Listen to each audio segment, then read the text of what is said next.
That's one way to shut Nick Camacho's yap. Well, I just, the problem is like it's not Hi, a everybody.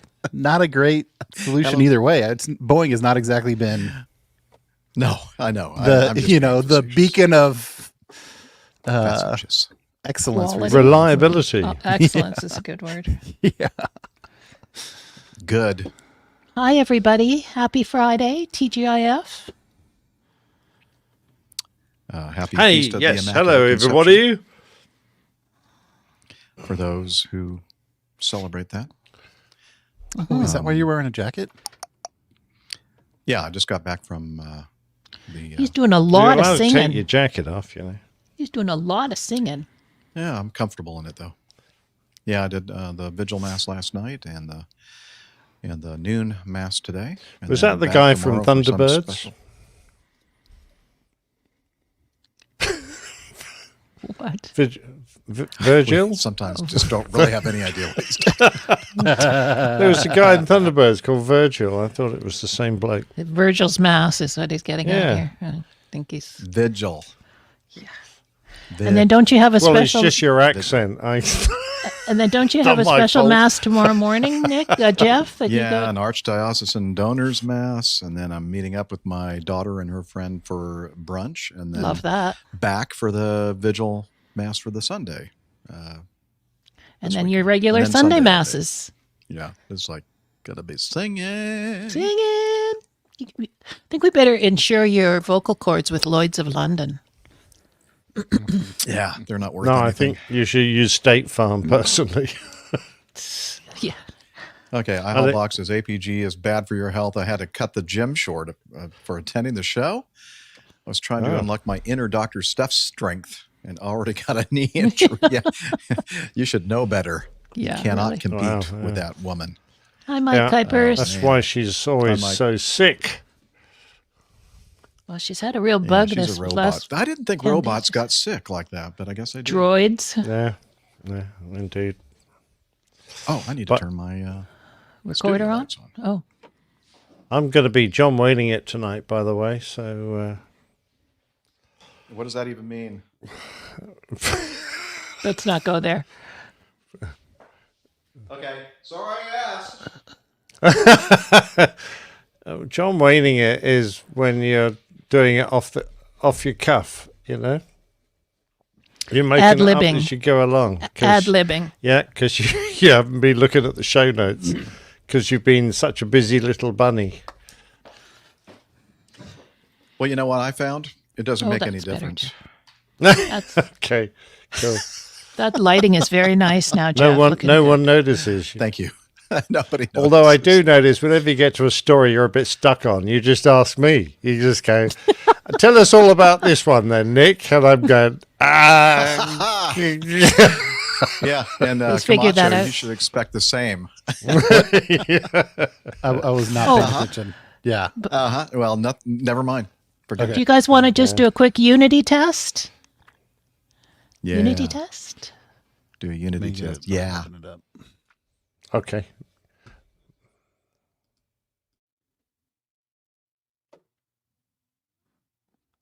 I'm here also.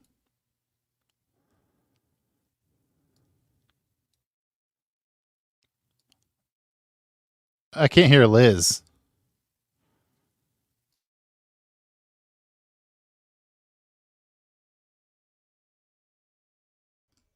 I'm back.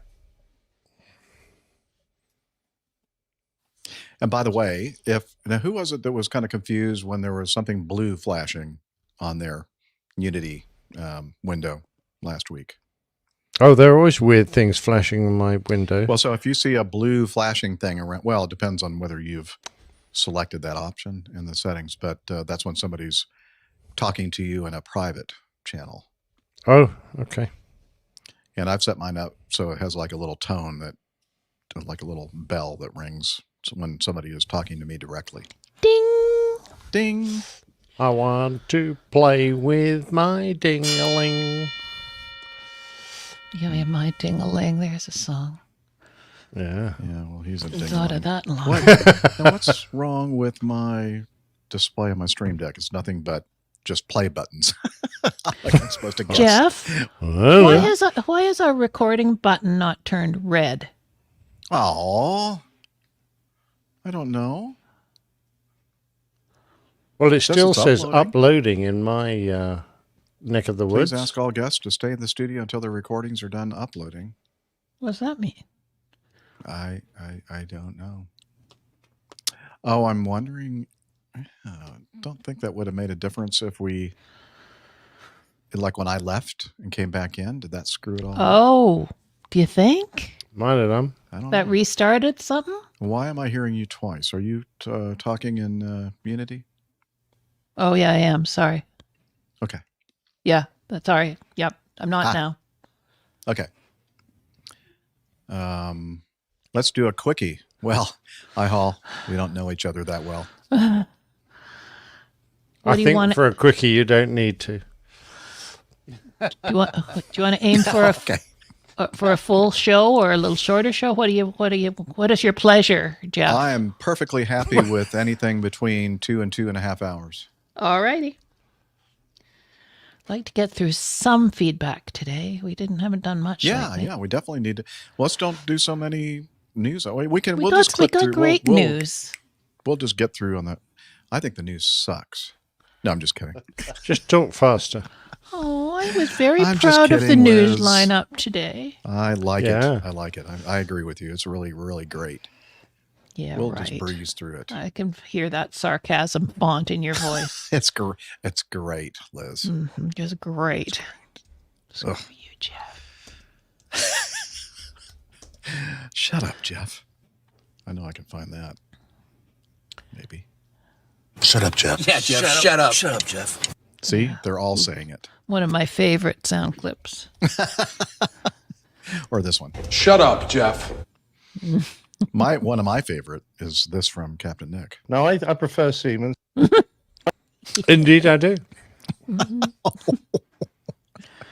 All right, are we almost ready to get going here? No? Jeff, have you got your local recorder turned on? Yes, ma'am. Good. Okay. Okay. Okay. What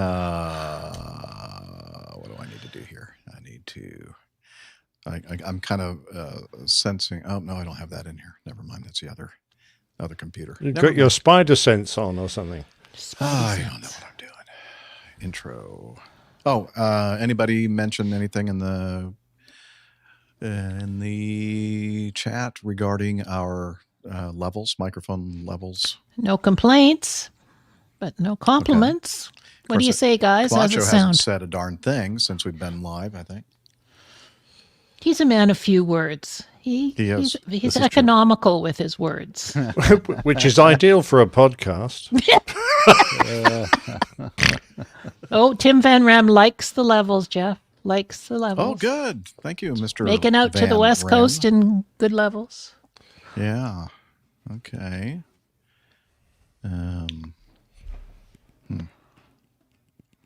There's just too many sound clips here. I can't find anything I'm looking for anymore. Okay. Well, you only ever use half a dozen. Just bin all the rest.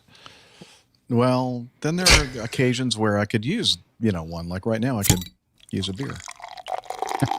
Or we could use I've more got cowbell. one. I got a fever. And the only prescription is more cowbell.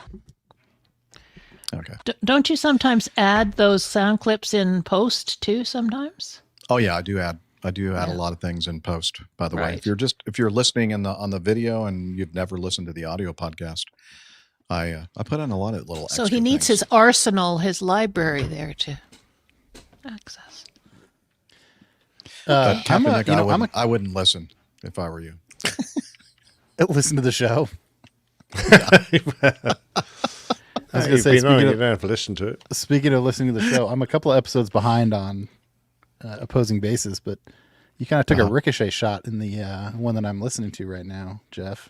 Oh, Yeah. I don't know. Oh yeah. I don't know if you- immediately. Oh yeah. I stopped and what happened? And I haven't texted heard them and this. said, time mark, blah, blah, blah, or timestamp, blah. And I just had one of those faces with a straight line for my mouth. Yeah. Yeah, that was harsh. That was rude. And they just giggled away. How did your the journey is the destination or whatever, the reward? How did that go? That's it. The journey is the reward. Went great. Good. Was there with Brian Coleman, or known here on APG as Passenger Brian. No. Pasadena. I always mess that up. Pasadena Brian. Passenger pigeon, Brian. But I thought, wasn't there a Passenger Brian or something like that at some point? Maybe not. There was a passenger anyway. pigeon, but you shot Yeah. them It is a all. I'm getting confused with And Passenger. then Nick did a plane tail on him. Yeah. Yes. Okay. Although I think they're And, homing pigeons. Main man Micah is also one of the co-hosts of the Journey is the Reward, and normally their show is only about an hour long. Guess what happened? Love it. APG'd it. You did- I think almost 3 hours. Brilliant. Well done. Upsized. Yeah, thank you. Yeah, I upsized it. Okay. Okay, I'm ready. Are you? Yeah. Wait a minute. Liz, are you ready? Yes, sir. Okay. Let me find my cheat sheet. All right. And okay, I'm ready, I guess. Here goes nothing. You're listening to the Airline Pilot Guy Show. The view from our side of the cockpit door. WAPG. It's the Airline Pilot Guy. Airline Pilot Guy episode 597. Yeah, he's up in the sky. It's the Airline Pilot Guy. Hello, you're listening to the Airline Pilot Guy show. The view from our side of the cockpit door, with your host, Captain Jeff, broadcasting live from Studio 1A at APG headquarters in Roswell, Georgia. Today's show is recorded on the 8th of December, 2023. Yeah, he's up in the sky. It's the Airline Pilot Guy. Put your light and it's flying by. With the Airline Pilot Guy.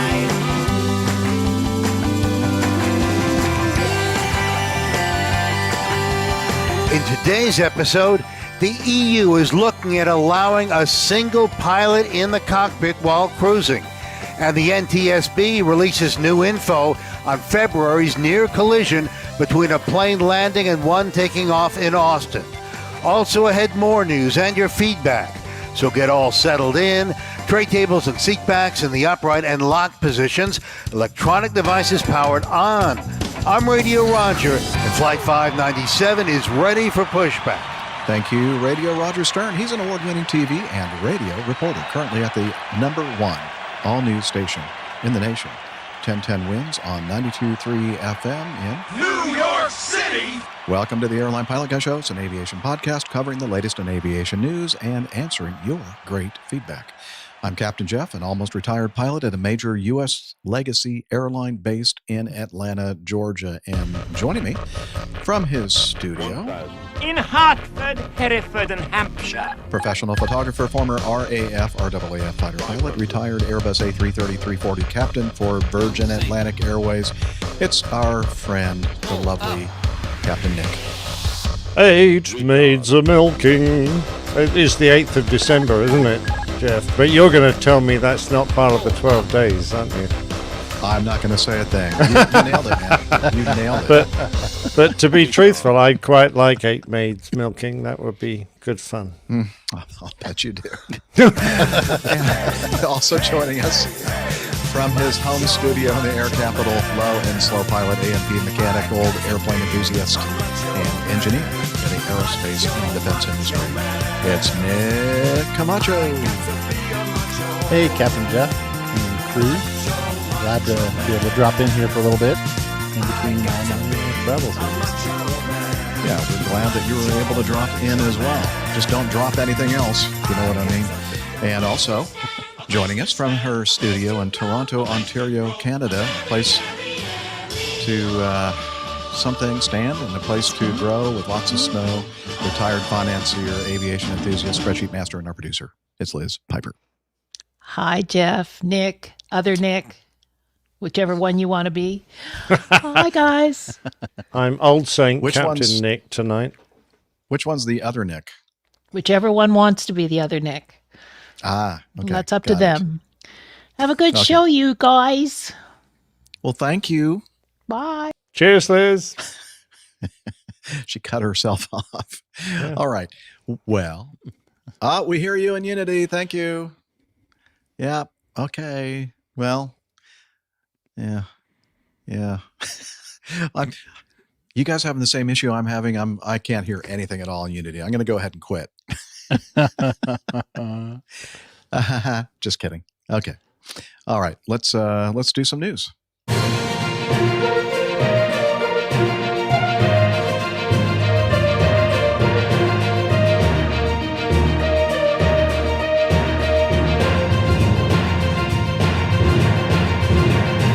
Stand by for news. Sounds good, Nick.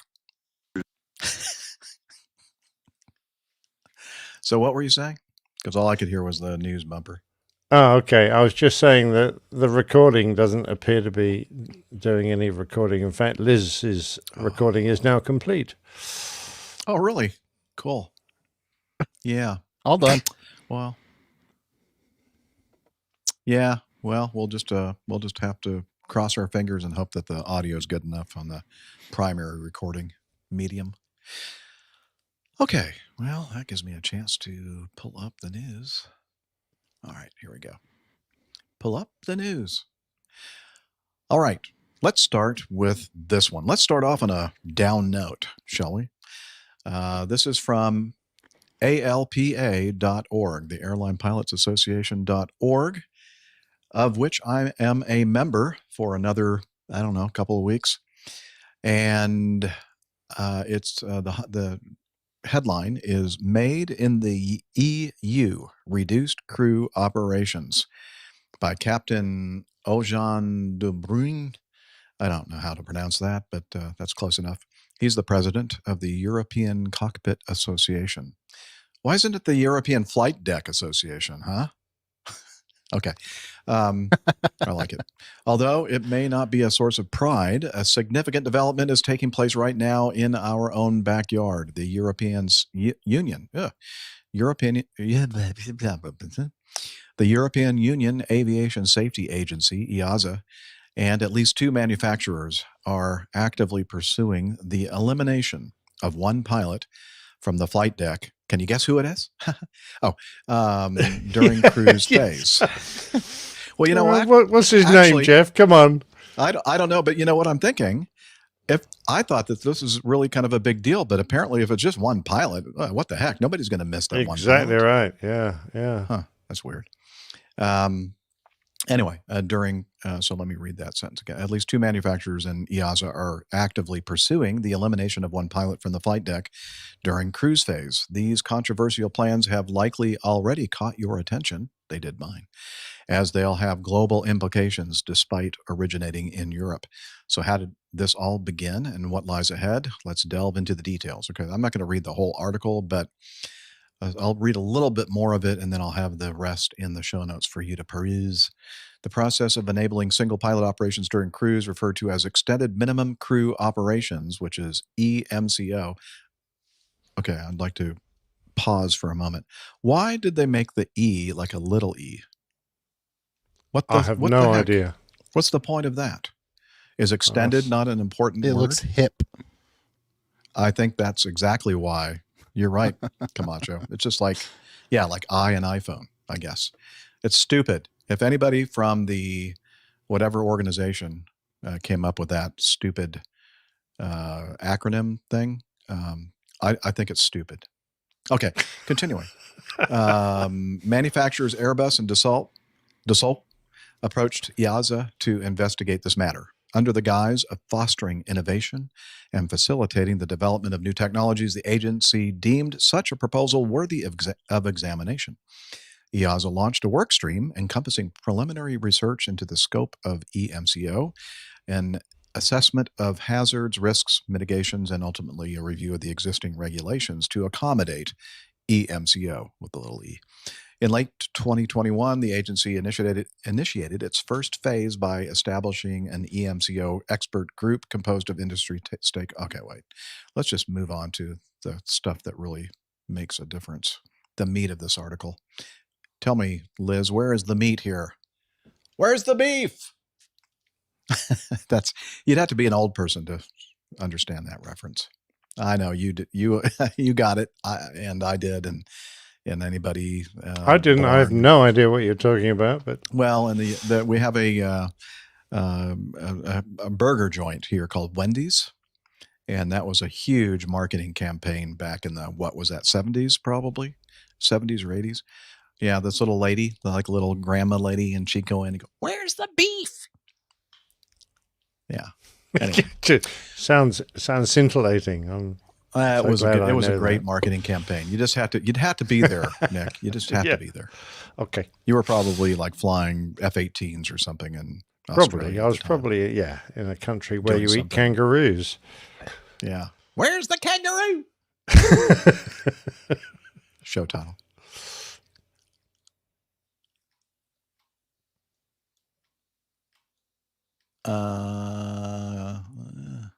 Yeah. Okay. I'll continue. A consortium of aviation transport engineering organizations and consultancies has been entrusted with the task of assessing the feasibility of implementing EMCO within the EU regulatory framework. The consortium's primary objectives include developing a comprehensive risk assessment framework and undertaking an in-depth investigation of key safety hazards. This is not good. Notably, the research focuses on various aspects related to single pilot operations. And I don't know what they have against married pilots, but okay, I'm not going to go there. Such as failure conditions, sleep inertia, incapacitation and detection, fatigue, and the absence of the pilot at the controls during a lavatory break. The findings of the research are expected by the end of 2024. Just a side note here, there was one of the aviation news sources that we use on occasion, Simple Flying. They had like some bullet points talking about this whole discussion about extended minimum, what is it called? Extended EMCO. And they said that they talked about psychological breaks. And I'm thinking, I think they mean physiological breaks, not psychological. Anyway, they're very similar words. They both start with a P and end with an L. Anyway, the findings of the research are expected by the end of 2024. If this research doesn't specify any specific red flags and Liz just made me stumble here. If this research doesn't identify any specific red flags and safety objections, this the rulemaking and certification phase of the EMCO with a little e process will likely encounter no issues. These tasks are aimed at amending the existing legal framework applicable to air operations and aircrew training within the EU, thus allowing EMCO. Gosh darn it, this is not where I wanted to go with this. I wanted to read all the problems with why this is a really, really bad idea. And it's just, I don't know, maybe I must have read some other article, but basically they're trying to get rid of the staffing levels on airplanes, pilots in particular.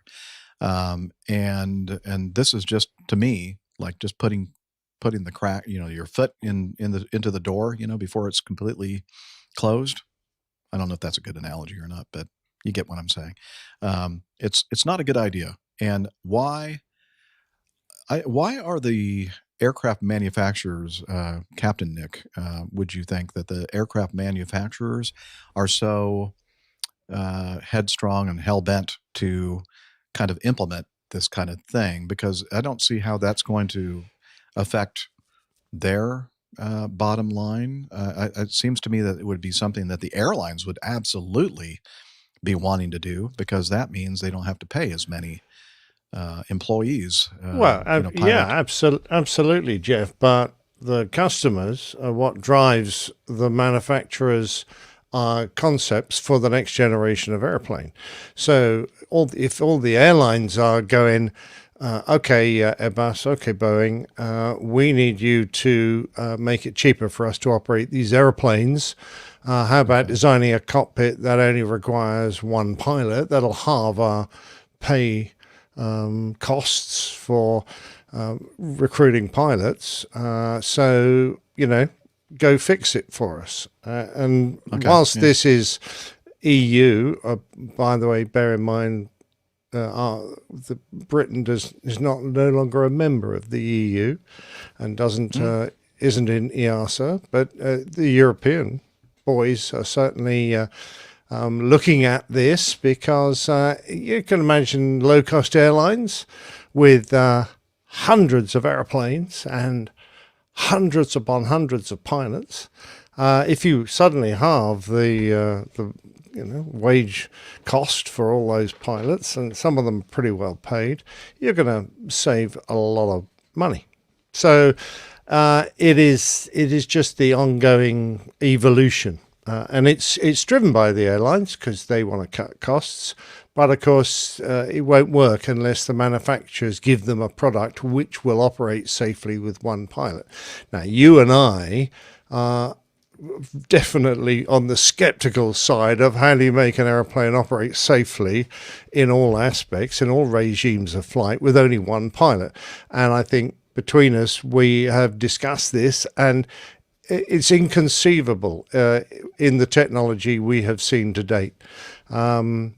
There would have to be a monumental change to the way the whole aviation is sorted out, how airports deal with aircraft that are inbound, how the route structures and how aircraft are controlled. All that needs to do a complete ramp up if you're going to reduce the number of pilots on, because there needs to be adequate safety, and a lot of that safety will now be picked up. It won't be on the flight deck with you monitoring each other. It'll be picked up by air traffic controllers, etc., etc. And we're already well aware that air traffic control is having its own problems due to reduced manning and a loss of safety. I can say that because we've had enough incidents now where we are truly seeing some issues in air traffic.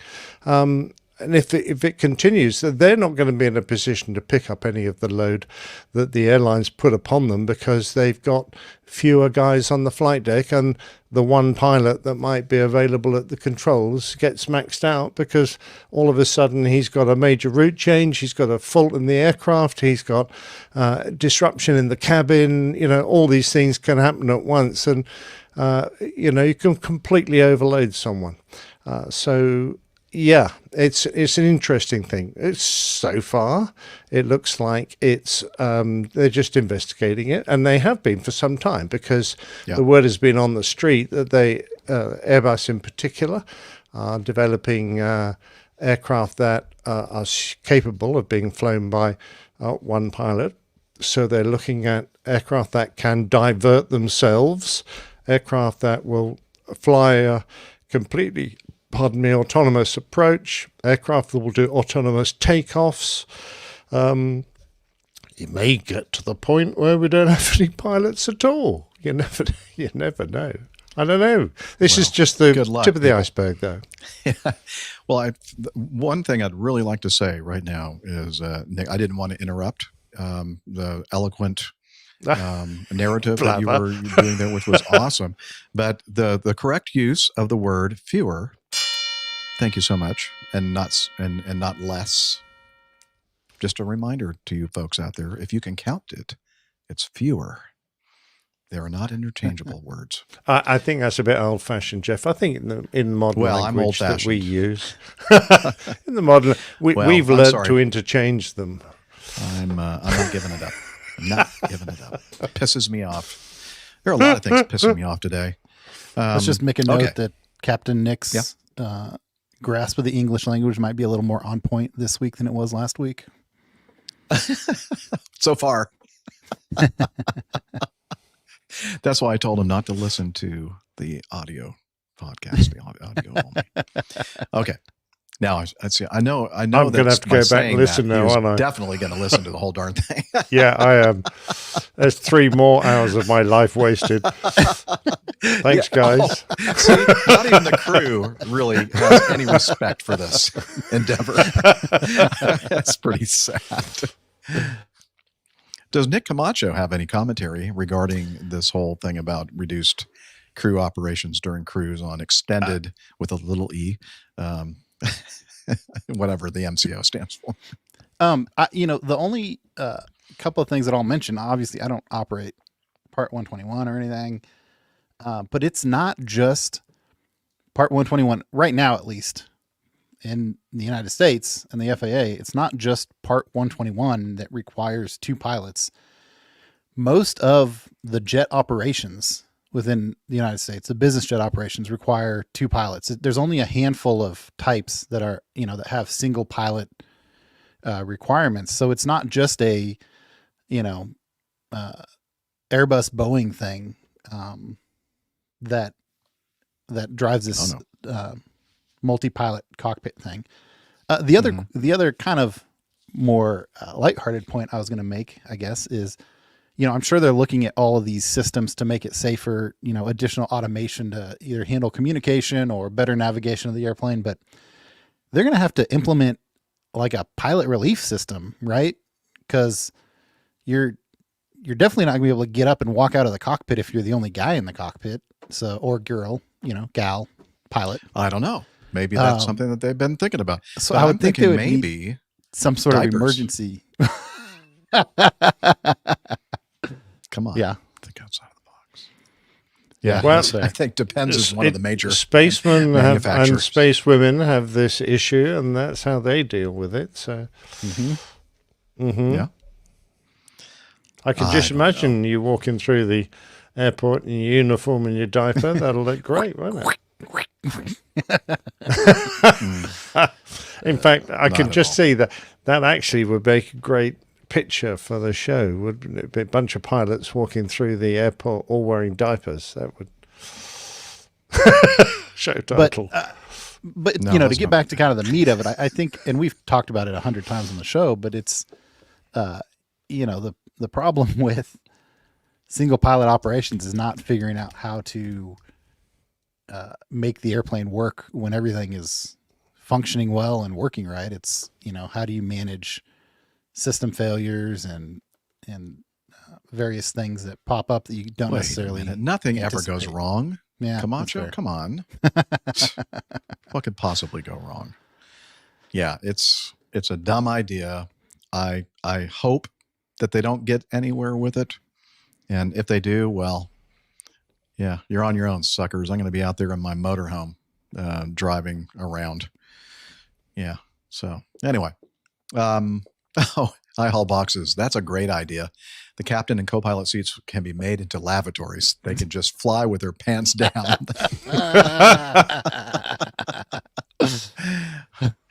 I hope they are not watching your commentary on our show, because they may come up with an idea like that. Let's see. Now, on a more serious note, Brad, the Sultan of Wings, if this idea gained traction, would something like a ground-based drone pilot have access to operating the aircraft should the single pilot become incapacitated? I mean, I suppose so, but I don't know. I see problems with that too, as far as... Yeah, I mean, Garmin has a system now that they're starting to put in some of the higher end, like TBMs and turboprop Pipers. That's an auto land system that is literally a button that a non-pilot person in the airplane can push, and the airplane will, essentially fly to the nearest airport and land itself, or fly to an appropriate airport, I guess, and land itself. So I don't think it's necessarily that, we don't think that the technology can be had to make this work. It's just, once again, like I said, how do you deal with the unknowns, not the knowns? It's a different situation when you've got one aircraft coming in being autonomously guided amongst all the other airplanes that have real pilots on board.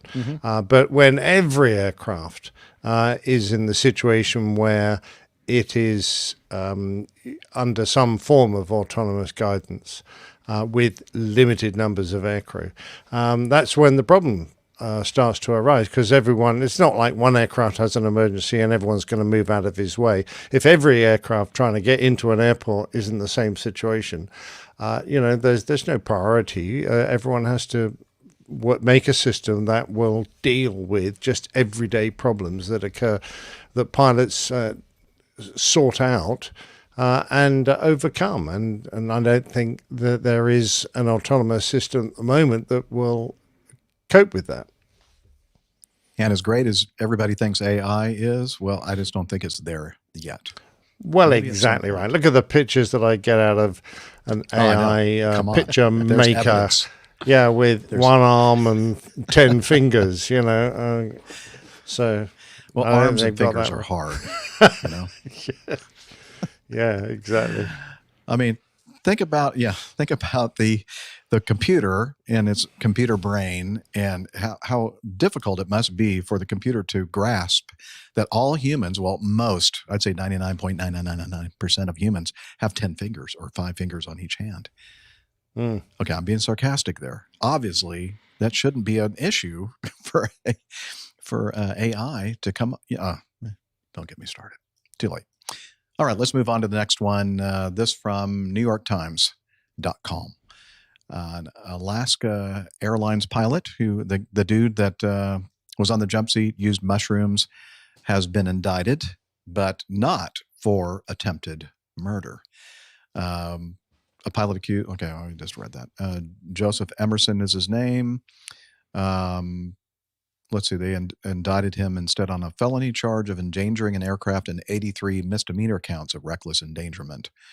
And you'll remember, he was off duty. He was commuting home on a Horizon Air flight. He's an Alaska Air pilot. And all of a sudden, he just reached up and supposedly tried to grab the engine shut-off fire handles. Yeah, fire handles. That's it. That's what he was trying to do. That's the ones. And the big red ones. Thank you for helping me out. You're like Liz in my ear, except that you're I'm right telling here. everyone. And yeah, I love it. I need all the help I can get. Anyway, in an interview with New York Times last month at the jail where he's being held, Mr. Emerson said he never intended to hurt anyone. He said he had been struggling to discern reality after consuming hallucinogenic mushrooms, which he had done for the first time 2 days earlier. Text messages showed his eagerness to get home to his family, and he described being overcome with the conviction that his time in the cockpit was not real. Yeah, so obviously... What is the defense that most drunk drivers use if they're going to stand up and try and excuse their actions? I don't know. What is it? I don't know. I think that this would be the sort of defense that people would come up with and say, I'm struggling with life. I've been drinking because I have a problem. And I'm going, the courts have very little patience for people who do this sort of thing. And I'm, wondering if this is going to be the same situation with this chap, or whether he'll be treated differently. I don't know. I think we're going to find out. We're going to keep watching this. Pilots have spoken for years about how strict federal rules surrounding their mental health have made them fearful of both consulting with doctors about mental issues and using medication. Pilots who take even standard antidepressants are barred from flying for months, and winning back their privileges afterward can take a long time. And along those lines, this next news item, what such a smooth segue, wasn't it? The Federal Aviation Administrator, FAA Administrator Mike Whitaker announced today, which was the 5th of December, so just a couple of days ago, that the agency has officially established the Mental Health and Aviation Medical Clearances Rulemaking Committee. Okay. And they don't have any little letters in their little acronym, thankfully. The ARC will provide recommendations, or the ARC will provide recommendations to the FAA on ways to identify and break down any remaining barriers that discourage pilots from reporting and seeking care for mental health issues. The ARC will also consider the same issues for FAA air traffic controllers. I mean, we all know that they're crazy to begin with to even want a job like that. The rulemaking committee, I'm just kidding. The rulemaking committee will submit its recommendations to the FAA by the end of March 2024. And I'm thinking of a way, Camacho, to have some kind of a witty comeback to the slight, not even slight, it was a slam from those boys at opposing bases. Those Tower. I guess it's just the Tower boy and his partner now. The Tower not boy. The Tower boys anymore. Yeah, I don't know what's wrong with them. Anyway, the FAA will soon name experts from the aviation and medical communities who will serve on the committee. Their work will build on the FAA's previous work to prioritize pilot mental health.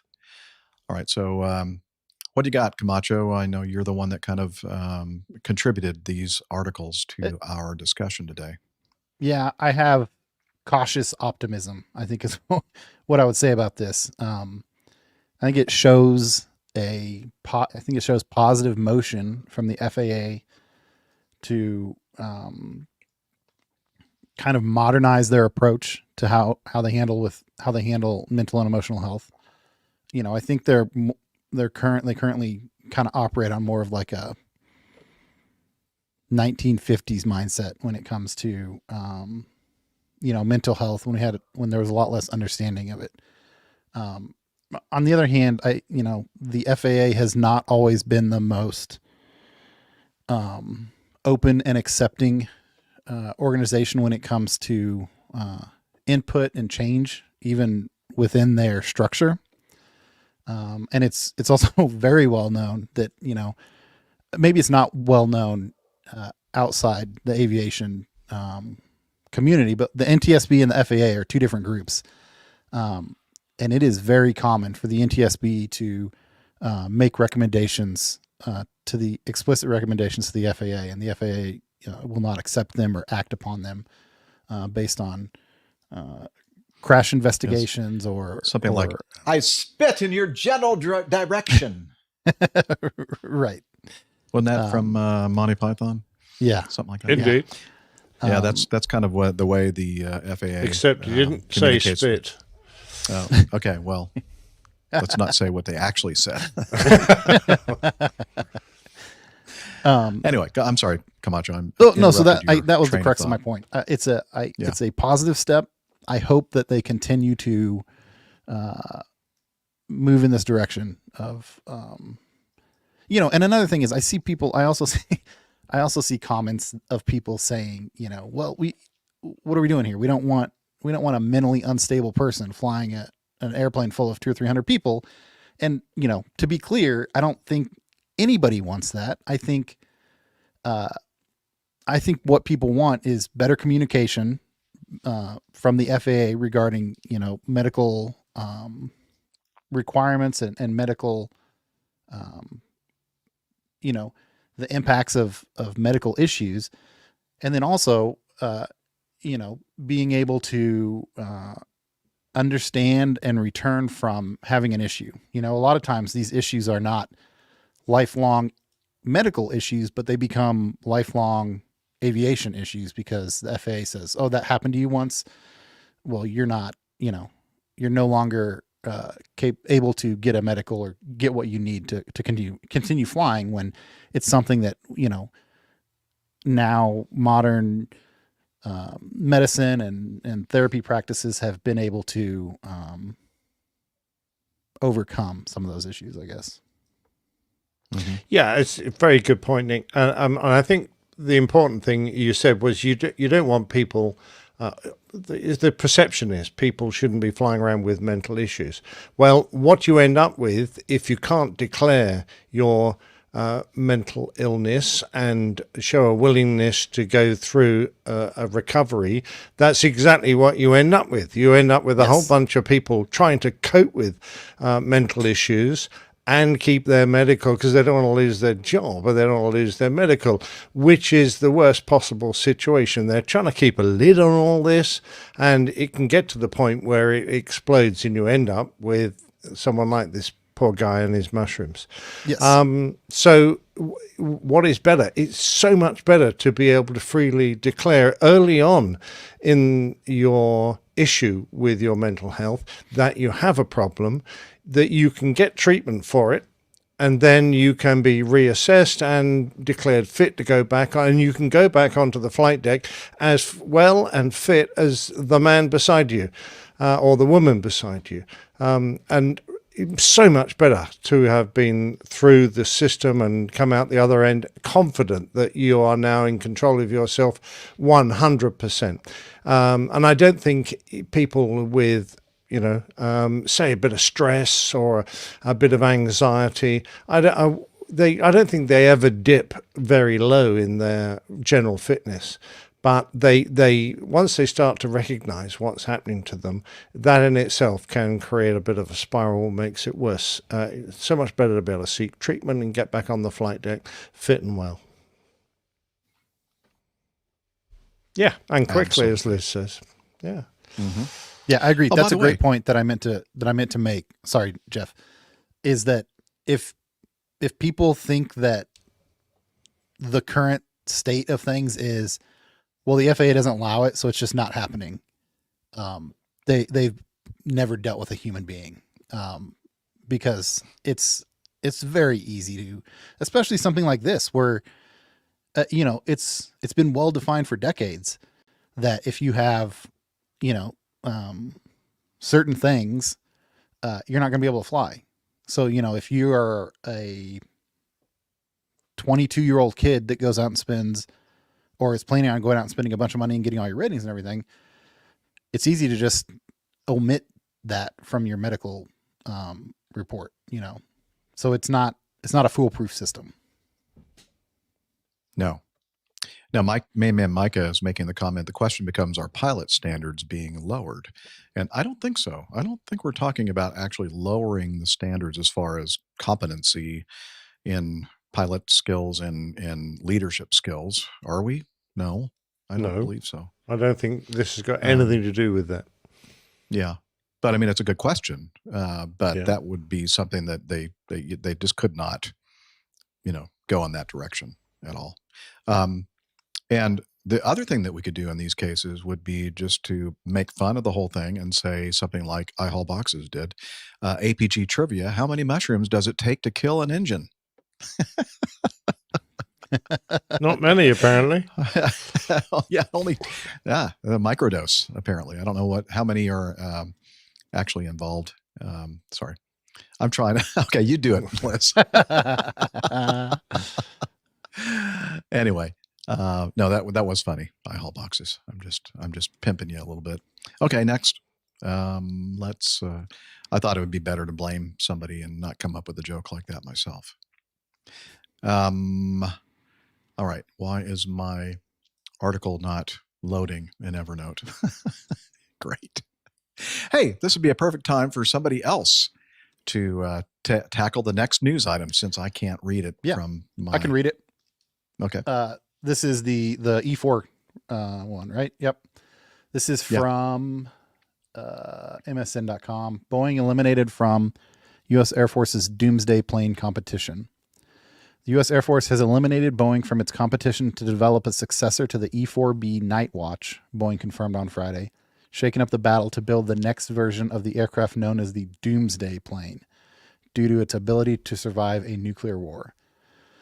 The move leaves privately held defense contractor Sierra Nevada Corporation as the lone company publicly vying for the Survivable Airborne Operations Center, SOAC, contract to eventually replace a fleet that has been in use since the 1970s.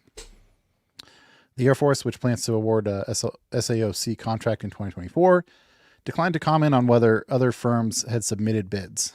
We cannot discuss an active source selection, and detailed program information is classified, an Air Force spokesperson said. Two sources familiar with the situation said Boeing, the incumbent manufacturer of the E-4B, and the Air Force were unable to come to an agreement on data rights and contract terms with the U.S. plane maker refusing to sign on to any fixed price agreement that locks it into paying costs above an agreed limit.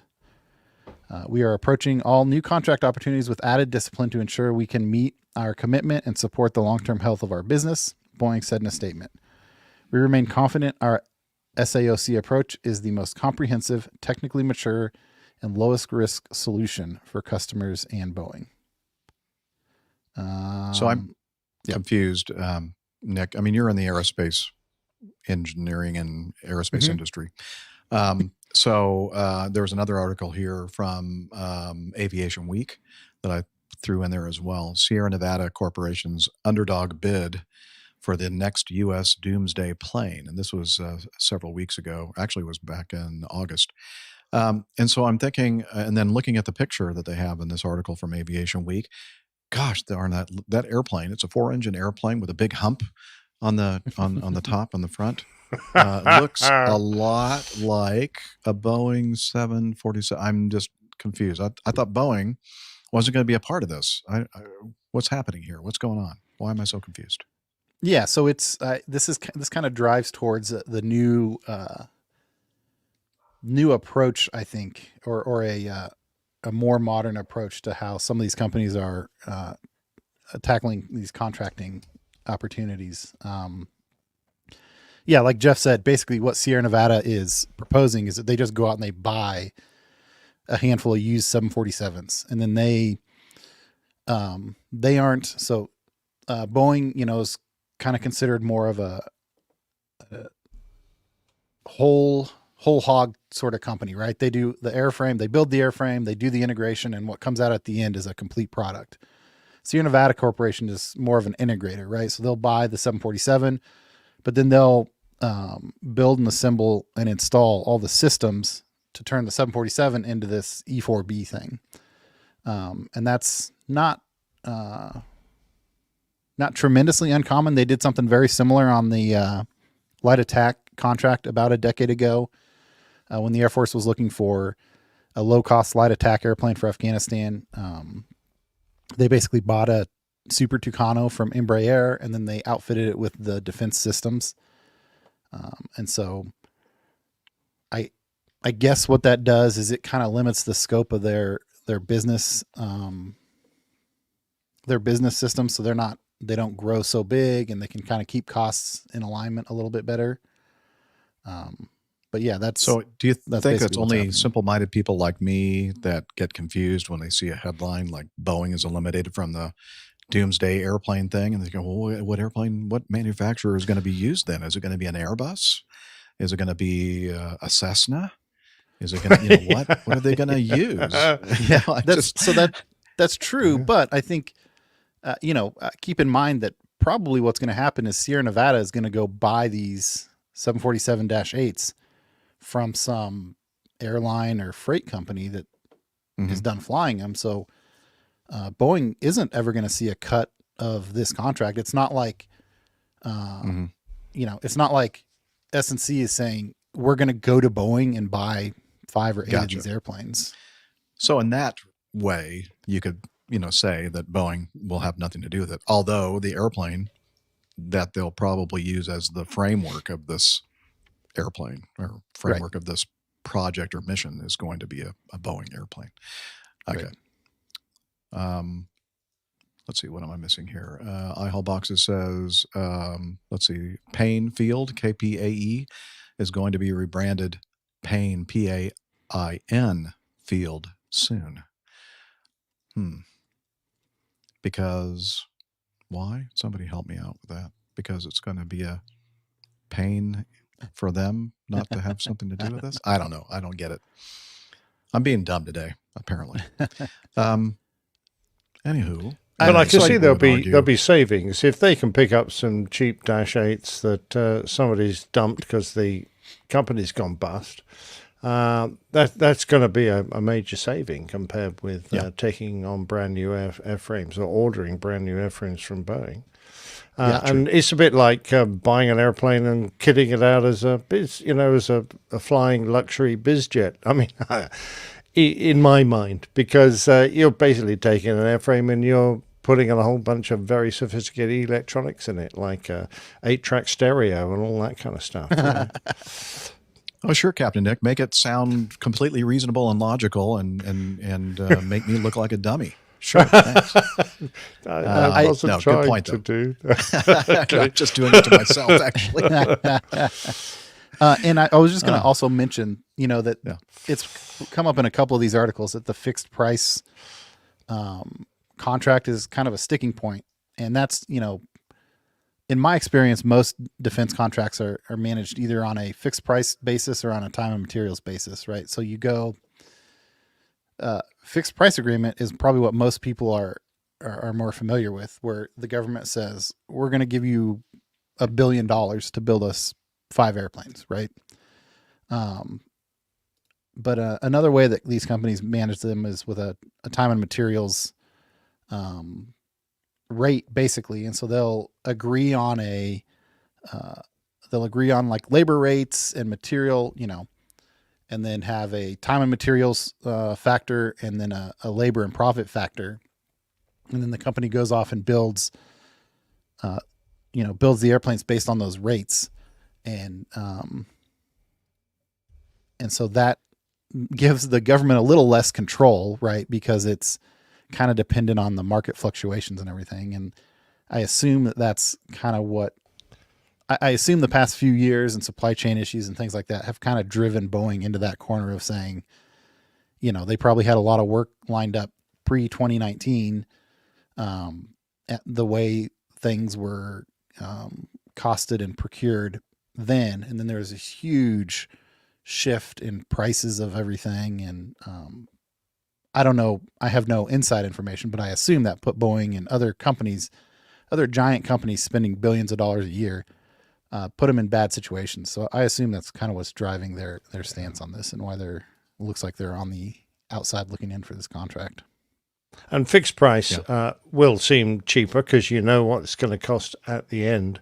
But of course, over the lifespan of the contract, it's almost certain that the spec will change. Mm-hmm. And every time the spec changes and they rewrite the contract, the fixed price goes up. So it's never actually fixed price. It's fixed price if the Air Force and the government can keep their fingers out of the design for the whole life of the build. Right. But as soon as they go, oh, we've got this new type of secure radio, we'd like you to take out all those useless ones and put in these instead. And they go, oh, sorry, that's not part of the contract.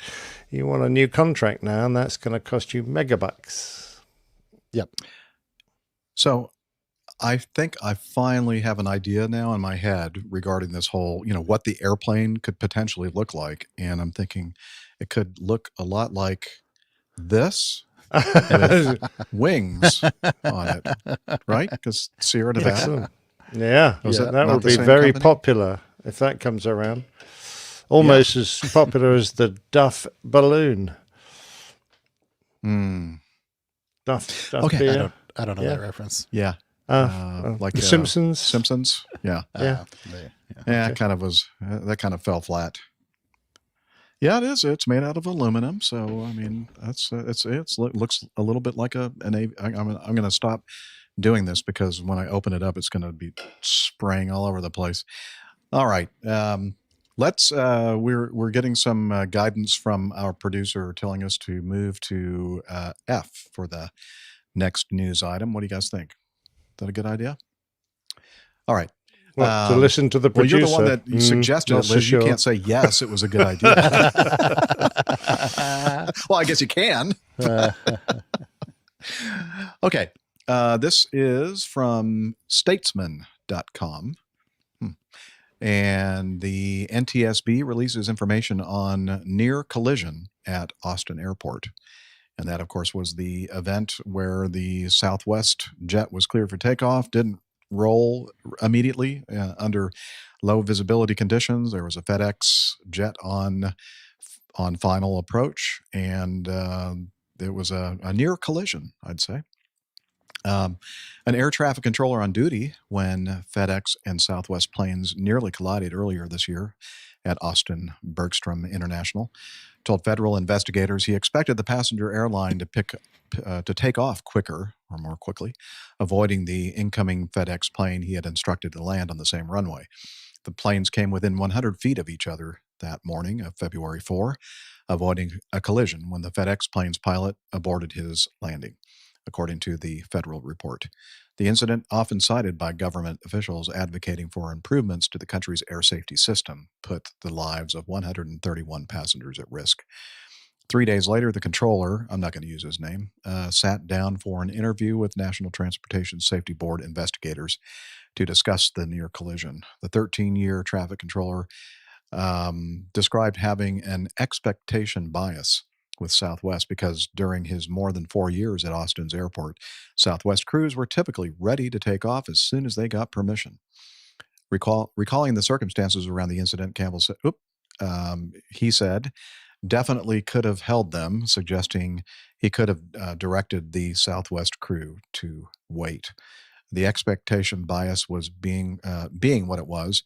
It looked to be a safe operation, but hindsight being 2020, definitely could have held them, he told the NTSB investigators, according to a newly released 293-page transcript of the interview.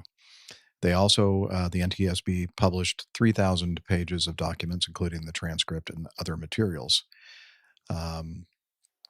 Anyway, so they were looking into, obviously, what happened here and what could possibly have made it less likely to happen. And one of the interesting things is Austin is not one of the 35 airports around this country that use Airport Surface Detection System Model X, or ASDX, which is the, it's like a low surface radar system that spins really fast. If you ever see one of these little antennas kind of twirling around really, really fast, that's probably and that's usually on top of the control tower or near it.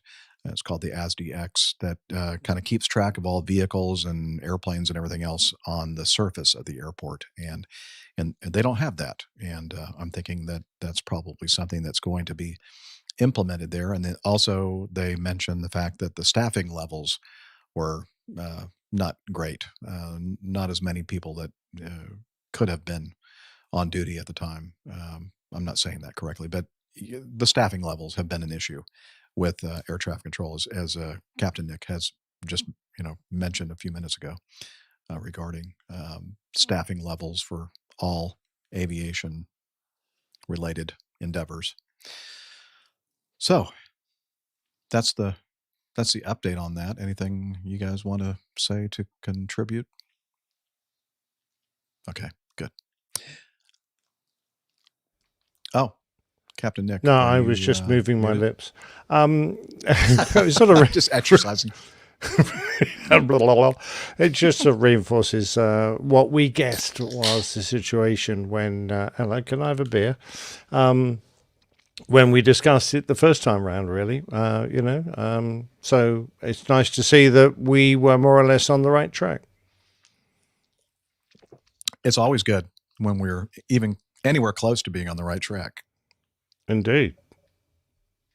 All right. Let's continue. Thank you, Liz. Yep. Oh, we have a quick comment from iHaul Boxes, and it says Air Safety System. Anyone who could come up with an abbreviation for that? Well, I think if you did a little a, it wouldn't be so rude.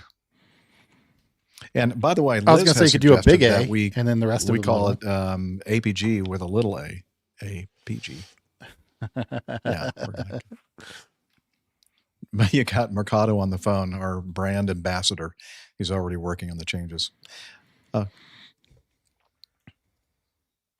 Yeah. All right. So next one, we should go with F and G. Right. Gotcha. So this is from flyingmag.com, Flying Magazine. And it involves Trevor Jacob, the former Olympian, who who was just minding his own business, happened to have a parachute. He was wearing a parachute and happened to have the door cracked open, and he had a couple of fire extinguishers strapped to his calves. And the engine stopped. Wow, that was a surprise. And it was very well documented through many, many camera angles that were positioned specifically to film his exit of the aircraft. And of course, I'm being very facetious here.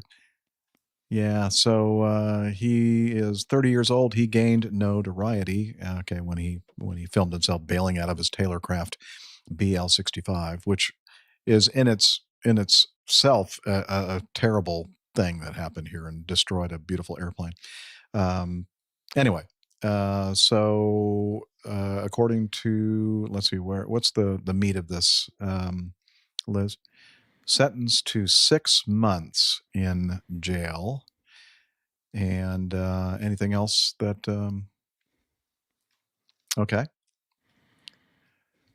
okay, yeah, and I agree with this article here in its description of his sentence.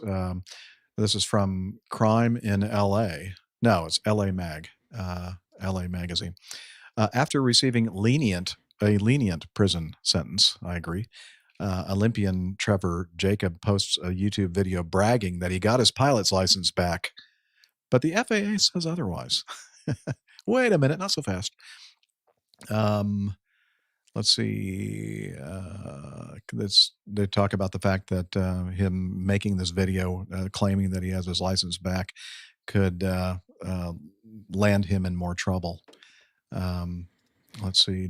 Despite this week's slap on the wrist, a day later, Jacob posted a new, got my pilot's license back, but going to prison. And in the latest YouTube video, which he says was filmed a day before he faced a federal judge in DTLA court Monday, Jacob climbs into a small plane with an unknown woman. Oh, he didn't know her? Huh.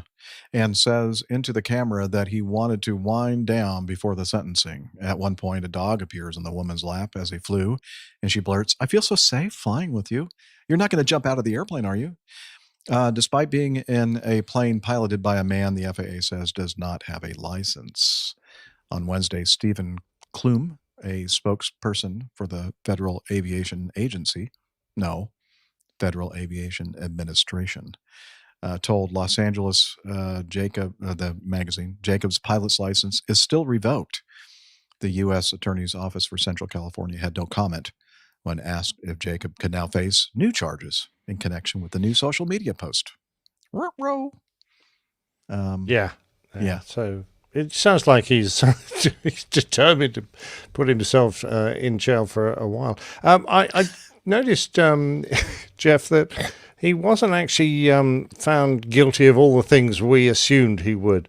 The bit he was found guilty for, which is why he's got 6 months, is for the destruction and concealment with the intent of destruction and concealment with the intent to obstruct a federal investigation. So it was the fact that he took the wreckage away and then broke it up and tried to hide it in various bins around the airport.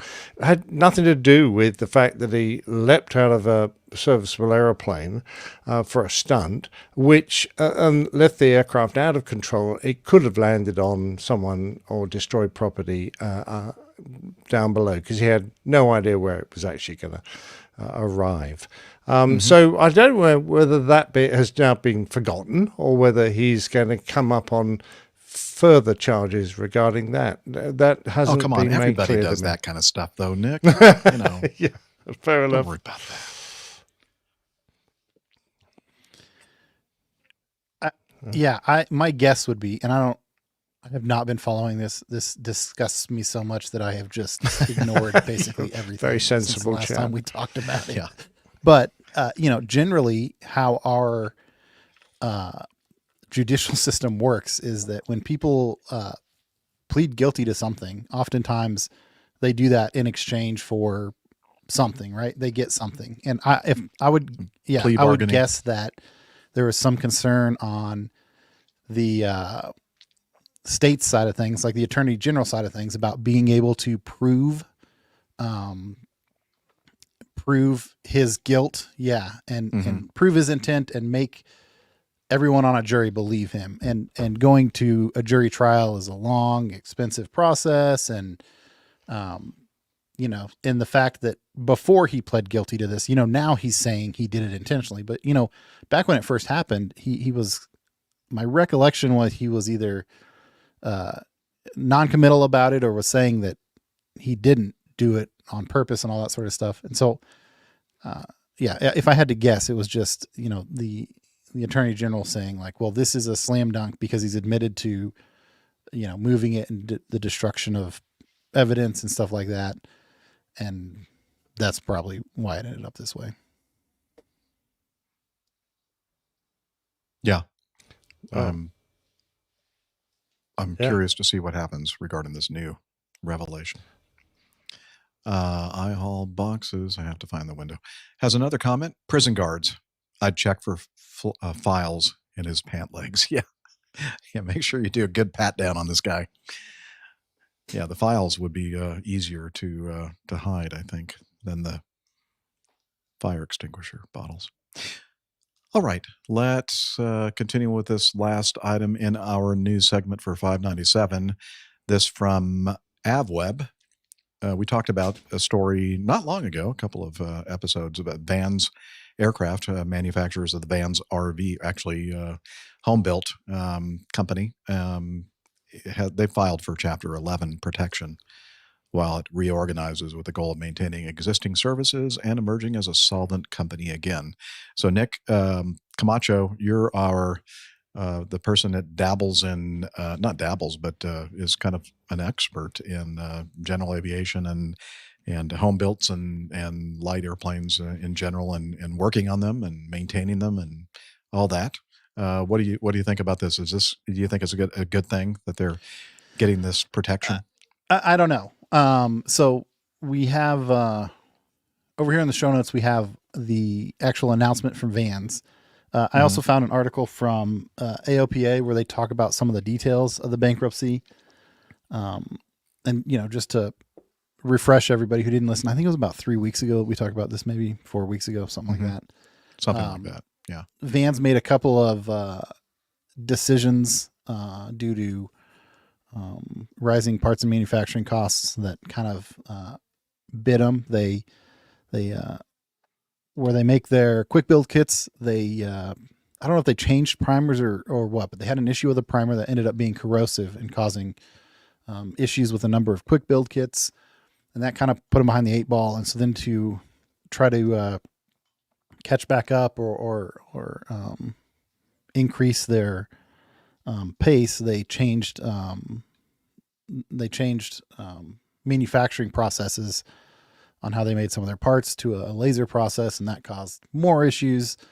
And so, those two kind of snowballing effects caused them to, about a month ago, say, we're doing this big reorganization where, there's going to be a number of changes in the company. And so then here just this week, they came out and said, yeah, we're going to have to go into Chapter 11 bankruptcy. I'm not a bankruptcy expert. I know it's, you don't even call it bankruptcy over there, Captain Nick, but in the States we have different, there's different forms of bankruptcy. A lot of people recognize bankruptcy as someone who is insolvent and they basically have to liquidate. Yeah, liquidate, right? All their assets get sold off. That is not what Vans is doing. Chapter 11 basically protects them and gives them time to climb out of the hole they've got themselves into, essentially.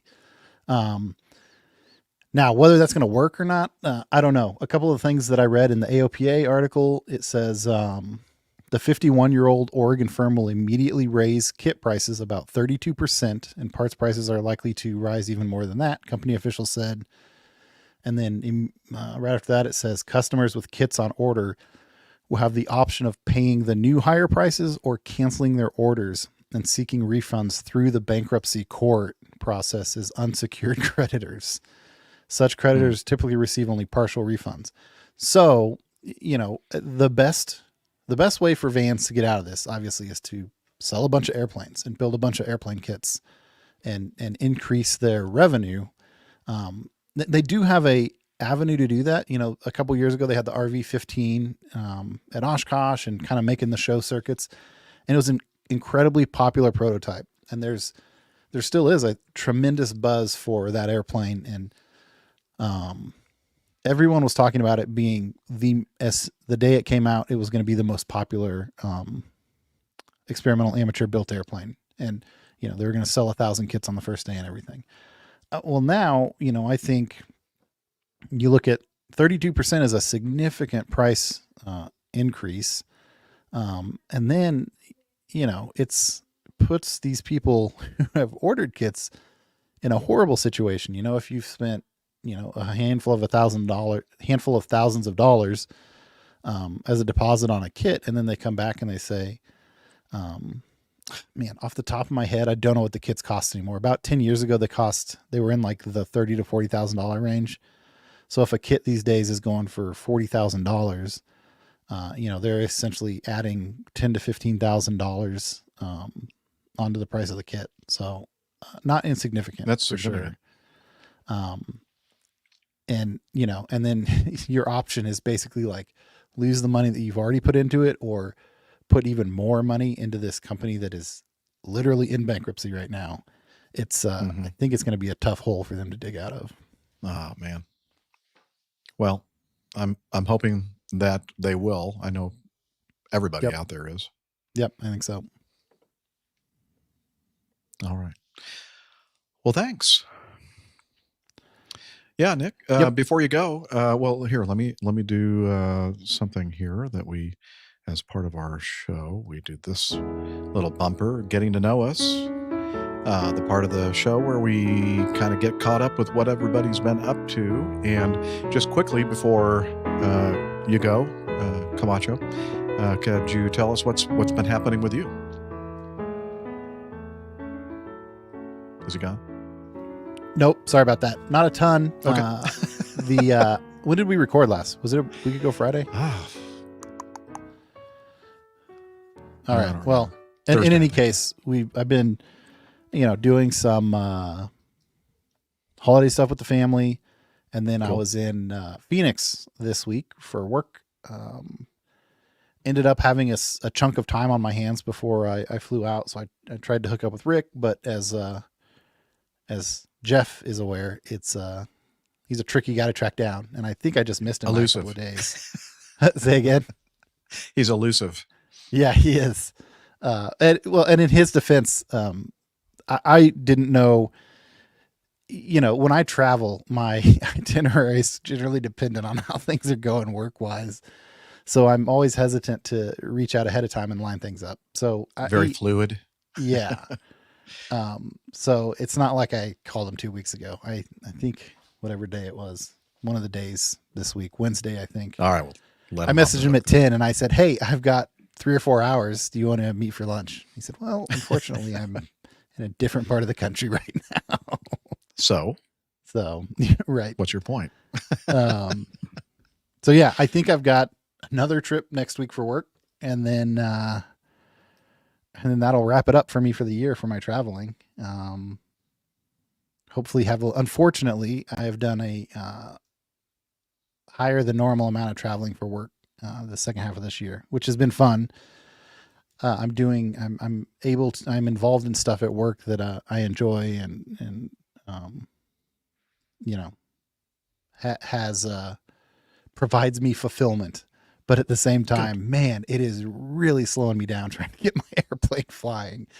Because not only am I not home to work on those days, but when I'm gone and I come home, I got to catch up on stuff with the family and the house, and then don't always get out to the airplane the way I want to. Just waiting for you, you know? Yep.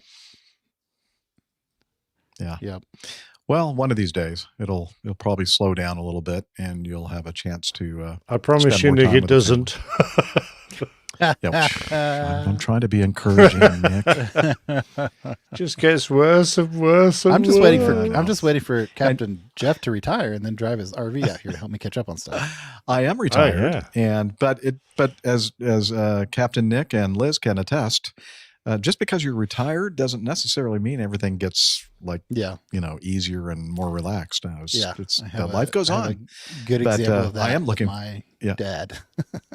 Yeah, I am looking forward to May sometime. Hopefully, fingers crossed, when I get the motorhome and start my travels. But I'll definitely be living full time with you guys in Wichita. Just kidding. Careful what you wish for. Okay. See you, Nick. Yep. We'll see you guys next time. Bye. All the best, Nick. Bye. All right. Well, that Nick was finished with telling us what he's been up to. And this Nick, the other Nick, that guy, Captain Nick, I know that you've been busy. You've been really busy the last several weeks or months on the aviation talk show circuit. That's right. Anyone who's waiting for the next plain tale will attest to the fact that either I'm being incredibly lazy or I have not a lot of spare time, but probably a combination. So yeah, I mean, for example, I played a match of bowls every day this week, and I'm back at the Bowls Club tomorrow. I've been doing talks and a photo shoot, and the lovely Laura, whose dogs I went out and photographed, is still waiting for her collection of images. And I thought I'll just show you one here. Let me just see if I can. I hope she's watching the show, and then she can see some of the work that you've done for her. Well, that would be nice. Let's say. Yes, I have. And you see, I'm not as quick. There you go. There's an image that I was working on today of 3 of her 4 Hungarian Wieslas. The other side of a 5-bar gate. Anyway, that's kind of what I've been doing. Yeah, keep keeping on. So, Laura, if you do listen, then relax. They're going to get done eventually. I hope in time. Yeah, no, she's being very good. I'm the one that's kind of being apologetic. Yeah. But one of the nicest things I've done last week was to go and meet listener Jose. There he is at his company Christmas dinner. He asked me to come down and talk to the assembled expert scientists in his field of medicine about threat and error management, which I duly did, and we had a very nice meal. Lots of drinks laid on. It was all very pleasant, sitting down having a chat to the boss and one of the other guys, I think from QA, who was also very interested in picking my brains. I'd already spewed out just about everything I could for the evening, and it was in a really nice restaurant near the river, near Tower Bridge, which Steph knows well because she runs across it every time she does a marathon. And that's the that's the airline pilot guy being advertised on the display television they had there. So that was all very good. And we got to get Mercado to work on a slide you use so you can see it more clearly. Well, I think you'll find that it's just a very poor telephone picture. That's the problem. Okay. But yeah, that's my choice of colors. And because Jose has sent some audio after the event, so I suppose it would be nice to listen to that, perhaps. Okay, let's take a listen. Anytime now. Hello, Captain Nick. Oh, wow. I forgot to fix it. Yeah, hang on. So it'll just be a little technical pause. Yeah, Jose is really a gentleman, and he has a gentle voice. Yeah, okay. So lovely to chat to, but we need to up the audio. But you can't hear what he's saying. You just assume that he's saying really nice things, but are you sure, really? Yeah. Well, look at that smile. How could it anything but sweet nothings don't come know. out of I've his seen mouth. people like that. They're smiling, saying horrible things. Yeah, Liz smiles a lot. That's my experience with people like that. Where did it go? Where is his? Oh, here it is. Boom. And we're going to quickly level it up to a better sound level through Auphonic Leveler. Process the files. I don't think it'll blow your ears off, Liz. Might blow the headphones off your head, but I don't know. Yeah. Oh, wow. The input is minus 46.48 LUFS. That's very, very soft. And we're going to output it to 20. So it'll be a little bit different. And let me know if you can hear this now. Hello, Captain Nick and the APG crew. Okay. So here we go. I'm going to play the feedback, the audio feedback from Jose. Hello, Captain Nick and the APG crew. This is Jose, and I currently work with a company that manufactures a range of injectable radiopharmaceuticals, and we provide these to patients all over the country. I've been a long-time listener to your show, which I've loved, and I'm leaving this feedback just to express my gratitude and appreciation for Captain Nick's presence at our company's Christmas party last week. He gave us a very informative and entertaining speech on threat and error management. As much like yourselves, we also work within a safety critical environment. Captain Nick, your explanation of Captain Asso's defense was hilarious but stuck with everybody. You're a legend in the aviation world and a role model for many of us. You have a wealth of experience and knowledge that you generously share with your audience. You also have an incredible sense of humor and a knack for storytelling, and just kept us engaged and amused. You made all of us feel very comfortable and welcome, and I particularly enjoyed exchanging stories and experiences with you. Now, I have to confess that I was a bit starstruck when you accepted my invitation, and I wanted to make a proper recording of your speech last Friday. So I prepped my work laptop and got my camera all ready. I unfortunately had a series of unfortunate events that prevented me from doing so. I left my work laptop at home running for the train. I put on one of my contact lenses the wrong way, and I pressed the record button twice on my camera by mistake. So I ended up with no video of your speech, only a blurry memory of your slides. I feel like a complete idiot, and I have to apologize for my incompetence. Captain Jeff, as you Americans say, I up. Captain Nick, I hope you had a good time at our party and that you enjoyed the food and drinks. We were honored and delighted to have you as our guest, and I hope to see you again soon. Thanks again for your time and your generosity. To all of you, keep up the good work with the podcast. You are all an inspiration to us. Cheers. Cheers. Oh, that's brilliant. And based on his qualifications that he set forth, I think that he'd be perfect to be on the technical crew. On APG. There's a job for you as a producer, I think. Yeah. although just what we need. Liz, a nice, polite, softly spoken producer who presses the wrong buttons. That would be perfect. Mm-hmm. Yeah, Liz was saying that he doesn't have the qualifications. He's just too nice.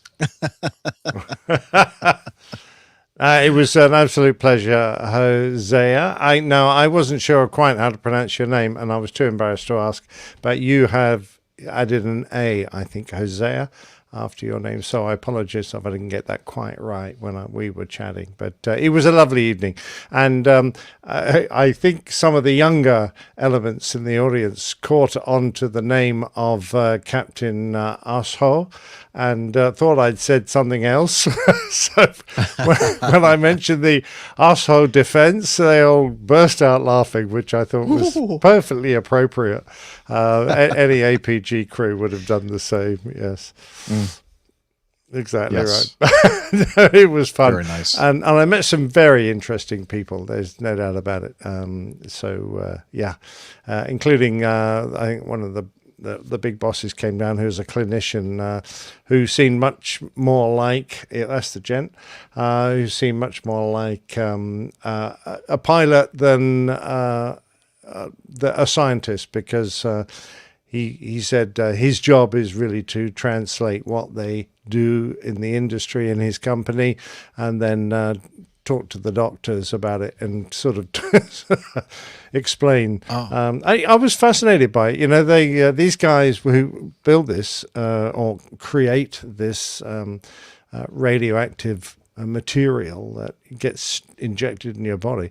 Apparently, you have to be so careful not to allow any bugs to get in it, because once it's sort of being created, you can't then sterilize it. You've got to just kind of look after it, make sure it doesn't get anything nasty in it, and it has a very short half-life. So if you're sometimes under an incredibly tight time pressure to get the stuff made and then into the hospital and then into the patient before it loses effectiveness. So I was just thinking, safety critical environment, time pressure, it is so akin to our job at times, Jeff, when you're late and everything's piling up and delays, etc., and you're trying to keep the show on the road, etc. So a lot in common. Yeah. So, oh no, Liz! Oh, very, very I'm bad. not even gonna repeat that. That was awful. So, yeah, but in the audio only podcast, you'll be hearing the lovely little play on words that Liz just used. Anyway, I was fairly informal at that because it was sort of smart casual. But also last week we went off to our annual charity Christmas dinner, which is a black tie event. So I doled up in my best bib and tucker and Christmas waistcoat with my darling wife, and off we went. This was just before she caught the most awful cold. And has been hiding in the bedroom and watching TV for the last week. But poor love. Yeah, so far I've dodged it. Got a bit of a runny nose, but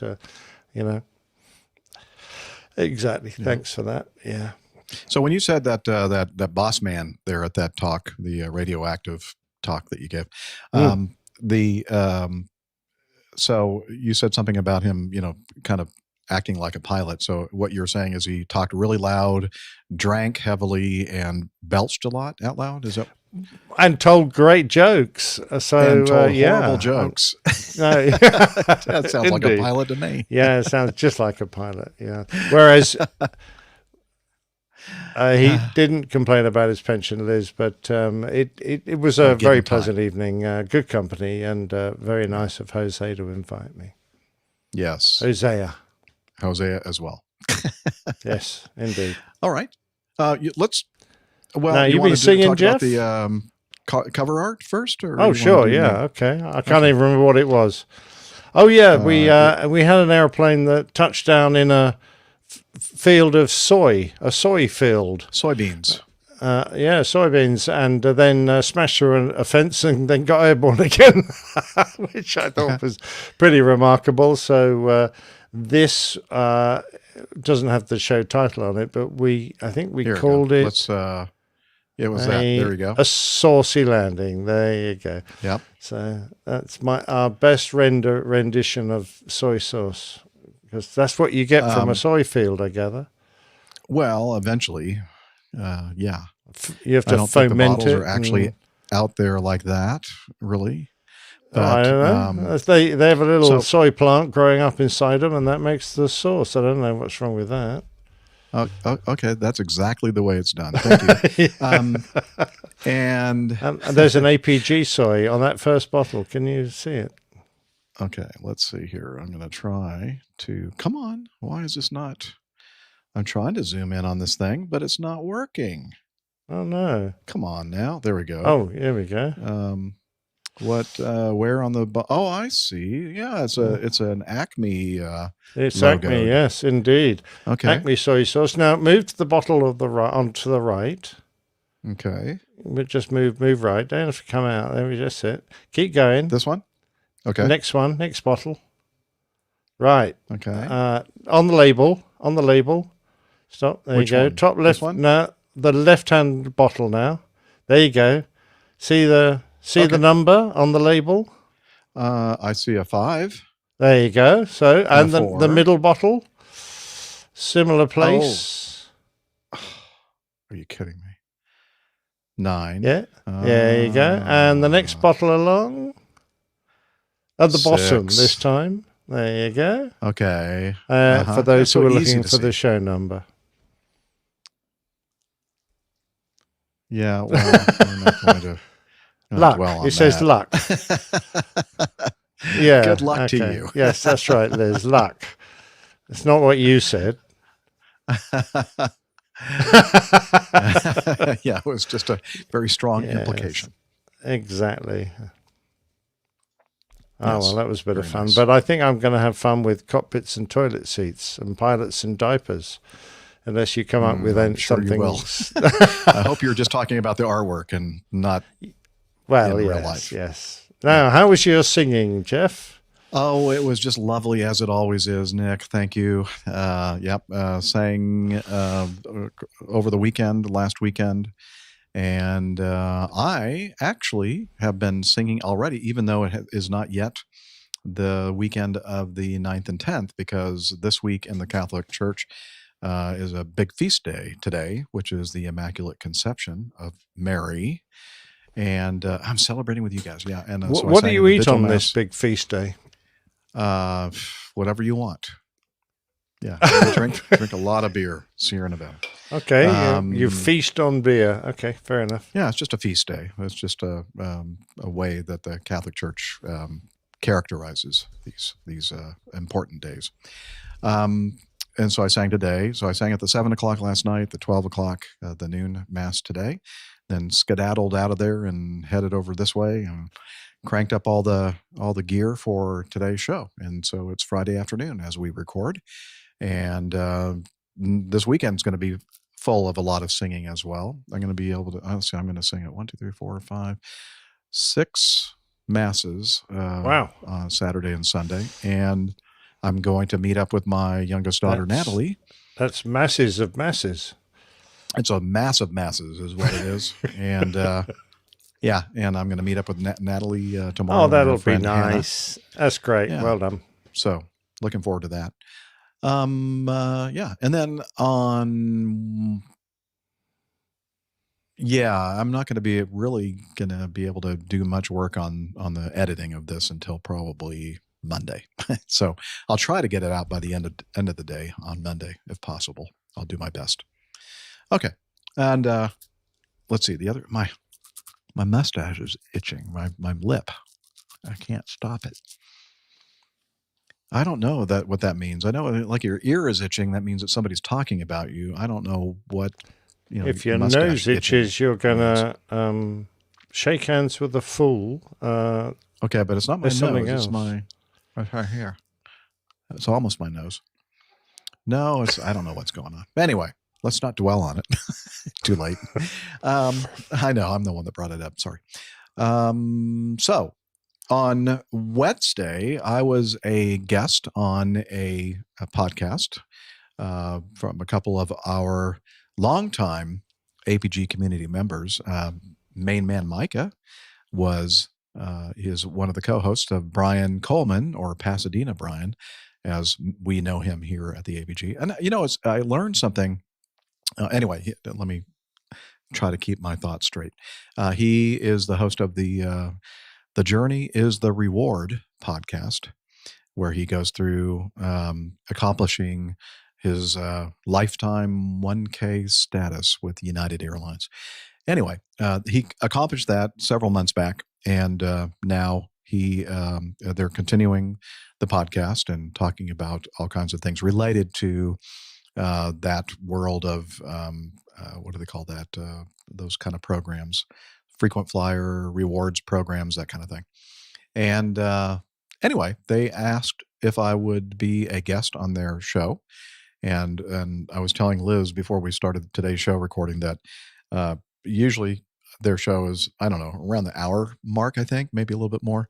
And they had me on, so I APG'd their show, and I'm pretty sure it was at least 3 hours long. And I was continuing to talk actually for about another hour, and I didn't even realize that they had ended the Zoom call. Yeah, I was still talking, and they were gone. They finally said, "Okay, that's enough." No, just kidding. Anyway, I had a great time with them on the show. The Journey is the Reward, which should be coming out sometime early next year, and because it's going to take extra long for him to edit all that. Yeah, and that's basically just me talking about. He had all kinds of questions for me and about my career and getting started in pod. Oh, I was going to say, I learned. Maybe I knew this. I'm sorry. What? Okay, well, I don't have that window up, so he says it was a 4-hour show, basically. Yeah, but that's not the complete. I mean, really, was I? Don't try and make 4 excuses, hours? Jeff. Yeah, I probably will. I told them it was their fault for inviting me on because I could just talk for pretty much forever. Yeah. So where was I going? Oh, so I knew that Main Man Micah is a long time listener. He started listening back when it was the Catholic Pilot show, and so did Pasadena Brian. I think he said he started with the Catholic Pilot episode 6. So those guys have been long time listeners of the aviation podcast that I've been doing since 2009. So anyway, that was kind of cool. Had a great time, great friends, and yeah, that's about it. Yeah, so what's this picture that we're going to show here, Liz? One of our listeners and one of our APG community members visited some kind of a professional football star in Brazil. And Argentina? Oh, Argentina. Oh, my goodness. Well, that was a major. They're the guys we fought a war against, don't forget, Jeff. Oh, that's right. In the Falklands. Yeah. Or are you talking about the Germans? Well, actually, both of them. Look at that. What a team. Absolutely. Yeah. 2-0 is all I can say. I don't know. The guy that's holding up the trophy looks a little stiff to me. I don't know. He doesn't. Well, it's a bit hard to tell. The balcony hides him from the waist down. So. Oh, that's not what I'm talking about. Yes, Stefan's hat. We don't care about bit. Messi. We care about Stefan, and the most important thing. Forget about that stupid trophy. Look at what Stefan is holding. He's holding up an airline pilot guy logoed an Acme hat. So thank you for that, Stefan. Nice one, Stefan. Yes, he's trying to promote our podcast in South America. Good luck. Yep. Yeah. I appreciate it. Thank you, Stefan. Yeah, good job. That was awesome. Absolutely. All right. Thanks. That's it for me. Coffee fun time? All right. Let me play this button thing here. Okay. Jeff Smith, Jingle Master. Johnny, how much more coffee? No thanks. I love coffee. I love tea. I love the APG community. Coffee and tea and the Java and me. A cup, a cup, a cup, a cup, a cup. Oh, yeah. It's a coffee fund. That's a way. That's your way to contribute to the show with monetary currency. It's kind of just send your cash, and a couple of different ways for you to do that. And one is the Coffee Fund Classic method. And here we go, Coffee Fund Classic. Since the last show, he comes in again with a nice, generous contribution. Dr. Kareem Mazuz Kareem, thank you very much, sir. We do appreciate that. And the other way that you can become part of this crazy coffee bar club is to join Patreon. You can become a patron of the show.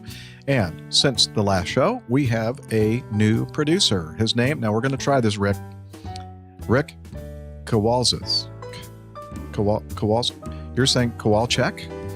Okay, that could be Kowalczyk. I don't know. From here on, it's Rick K. And he is a new producer. He's a new patron. Thank you, Rick.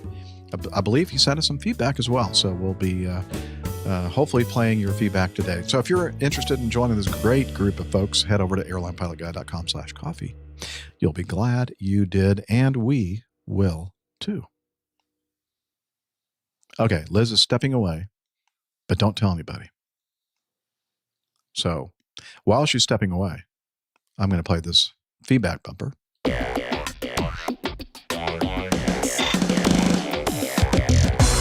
Captain, incoming message. All right. Do you ever find yourself looking at balls? Yeah, actually, Santa hat. No, I've got a couple here, Jeff. Oh, there you go. Hey, nice balls. Yeah, nice pair. I thought you'd like those. Yeah, they're quite red, aren't they? They are. I'm not going to ask exactly what you've been doing to make them. But looks like it's time now for me to load a video. So let's do that, shall we? They're actually hooked onto my microphone, but I don't have that in view anymore. Okay. Well, we'll just have to use our imagination. Yeah.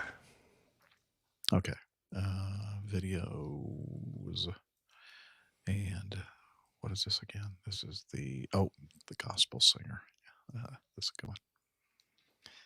Did you watch this video, Nick? I don't think so. Okay. Well, good. You'll enjoy this. I guess we can just wait. We don't need to wait for Liz, do we? Oh, no, she doesn't do anything. Okay.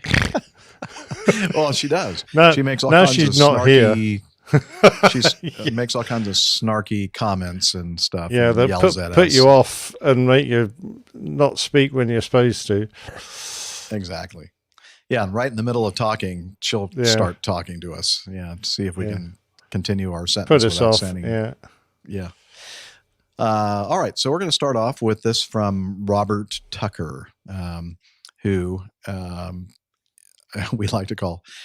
No, I just did that. I didn't mean to. His name is Robert. He lives in Tucker, Georgia. He used to live in Mayretta near the Big Chicken. Anyway, he said, gospel Once singer was a man performs from Tucker who took a young lady. Oh, no. Okay. Yeah. No, we're not going there. Okay. Robert in Tucker, Georgia says, too bad Captain Jeff wasn't on board. Y'all could have done a duet.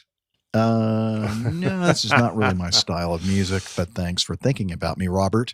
So he's referring to this YouTube video that involves a gospel singer on a Delta flight. Oh, yes, I have seen this video. Yes. Yeah.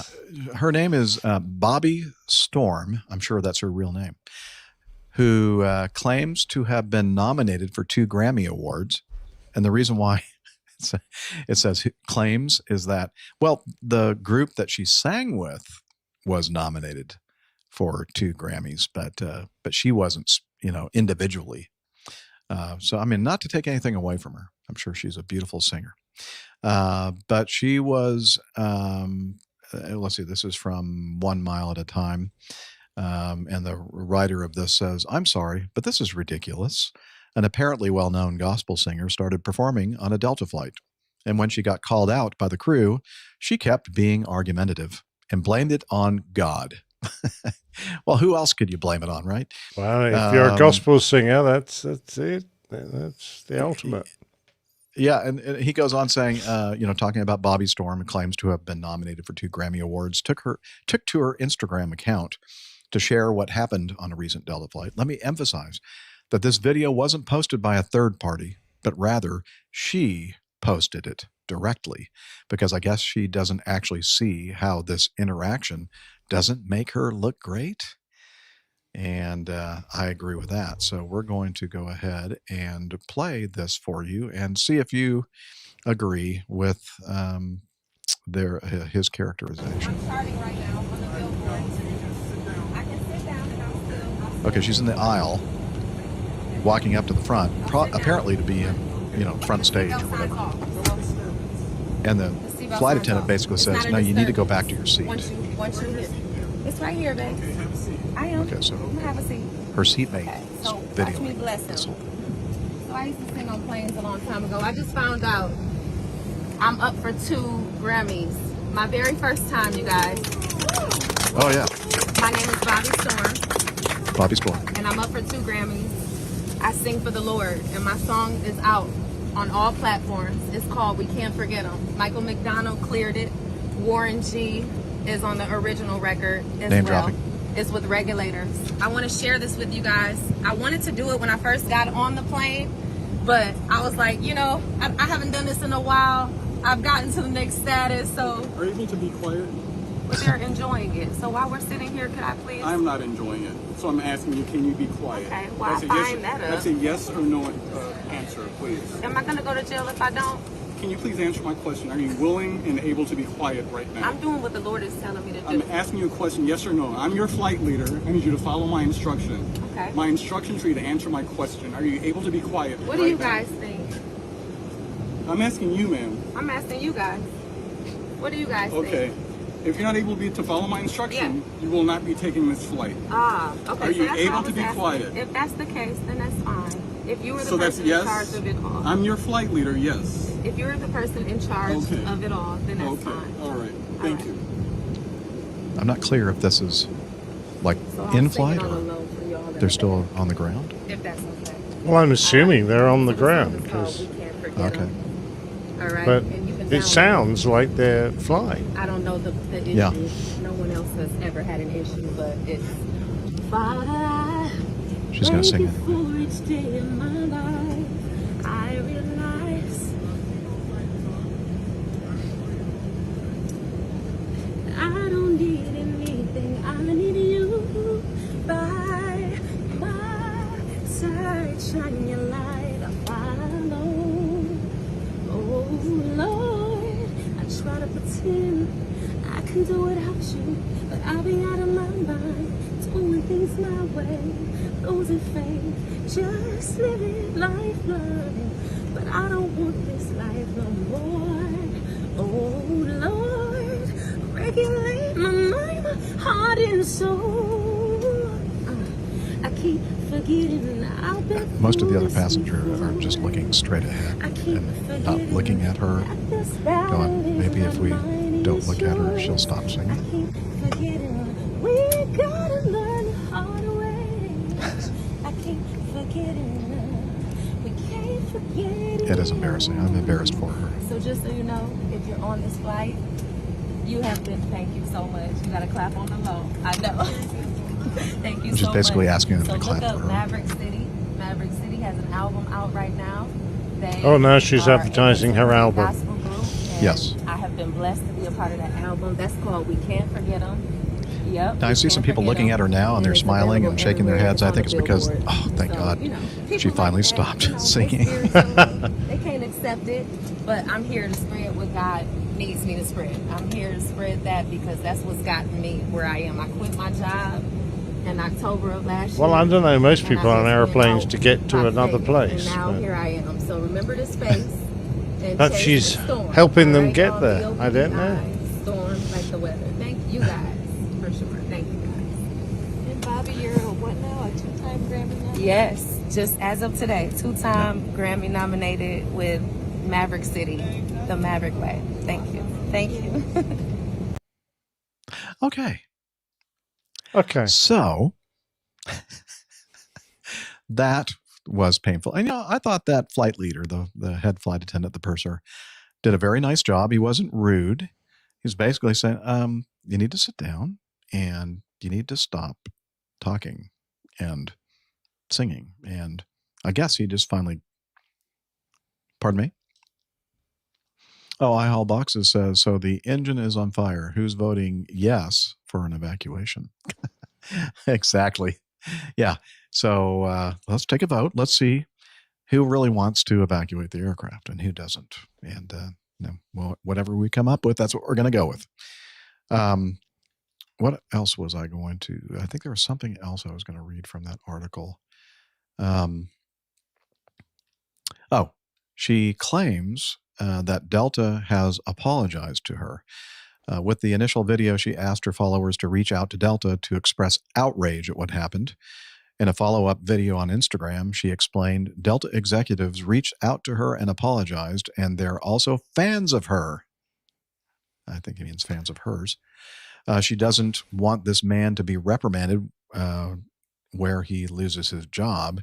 I simply want us to keep in mind how we treat each other. And she hopes the flight attendant sees this so he's able to learn a valuable lesson. She said there was no rules being broken. It was just me spreading my joy with people. No, it's you trying to sell your CD and promote yourself in front of a bunch of people who had little alternative but to listen to you. Yeah, exactly. Yeah. They had nowhere else to go, right? They were a captive audience for sure. Yep. Yeah, I don't know. That was pretty ridiculous. And the thing that's really sad about it, as mentioned in this article, is the fact that she doesn't really seem to understand or recognize how ridiculous she was being. Yeah, this wasn't an audience who wanted to come and listen to her. This was a bunch of fellow passengers who may or may not have wanted to be serenaded. Mm-hmm. Yep, and they pretty much had no choice. All right. Oh, yeah, that guy, Brian Coleman, that I mentioned earlier, the host of the Journey is the Reward.org. He writes in and says, just took off from Tampa and saw an Air Asia plane at the MOC at Tampa, which I believe stands for the Maintenance Operations Center, I'm guessing. And then did I get a ding on that one? Thank you. He continues, any ideas why Air Asia would fly their jet all the way to Tampa to be serviced? Fly safely. Pasadena, Brian. That's the same reason, Brian, that Delta sends its Boeing 717s and MD-88s and MD-90s to an airport just to the north of Mexico City in Mexico to have all of its major work done because it doesn't cost so much. So I'm certainly, I did fly to Querétaro, I think is the way you pronounce it. QRO is the ICAO identifier.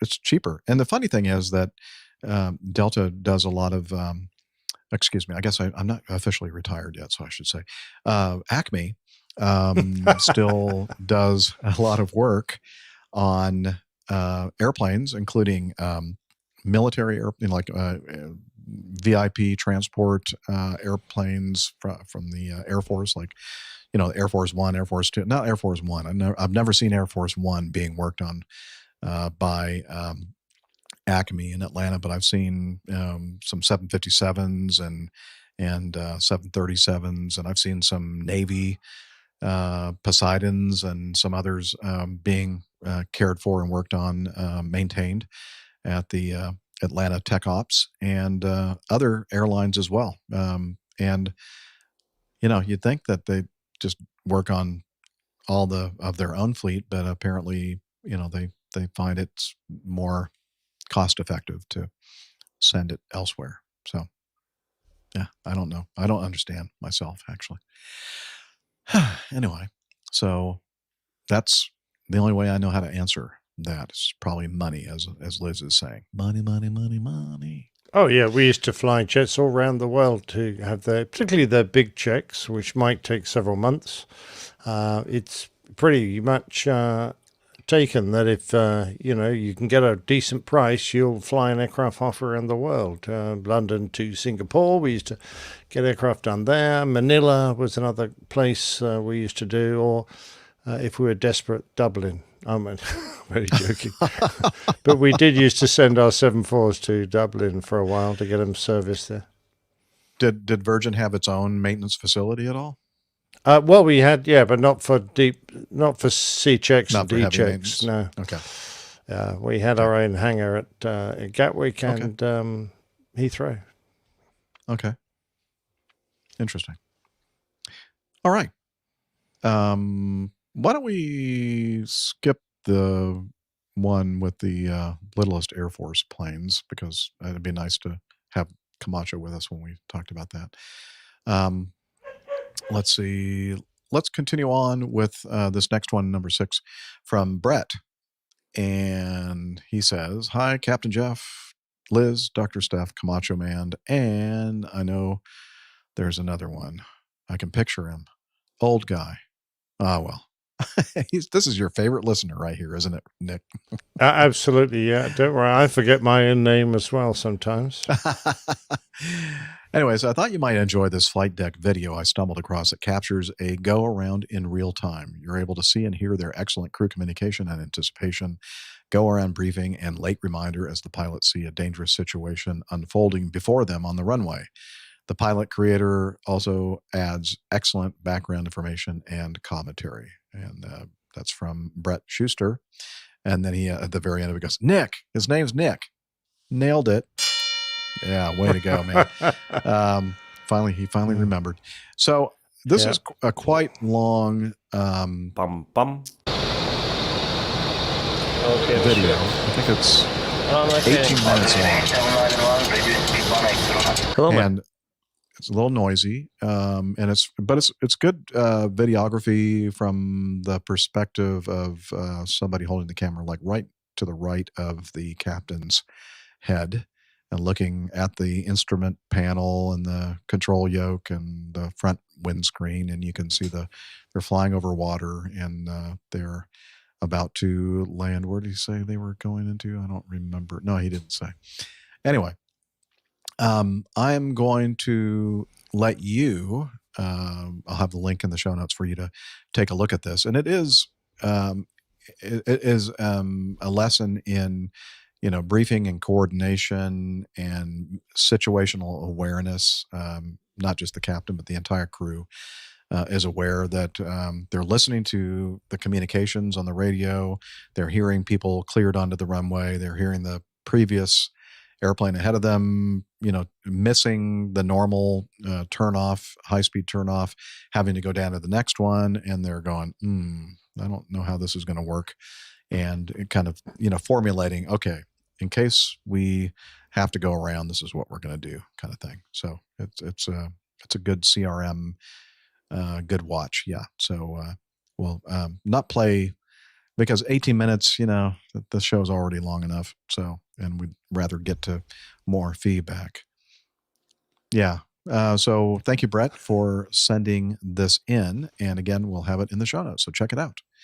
It is, the video is entitled Boeing 737 Manual Go Around in, Antalya. And Antalya. How do you pronounce that? Antalya? Okay. Turkey, pilot eye cockpit camera. Okay. Continuing with this next one. Okay. So this is sent in, well, they didn't want us to say, anonymous. And I really don't know who it was that sent this to us. And, you do. Liz knows. So do I. And it starts off by, you do too? Hey, why am I the only one that doesn't know? Because you're the one that's going to blurt it out by mistake. Yeah, I would probably. I would never do anything like that. See, these people are here to take care of me, folks. Indeed. Keep me out of trouble, and they're usually successful. All right. It starts off by saying, "Crazy times. Congratulations to Captain Blank, the very first forced new hire captain at United Airlines." Yes, she's a new hire. Awarded 737 captain, even though she didn't want it. She does not immediately go to the left seat. She will fly and be paid as a 737 FO for 6 months.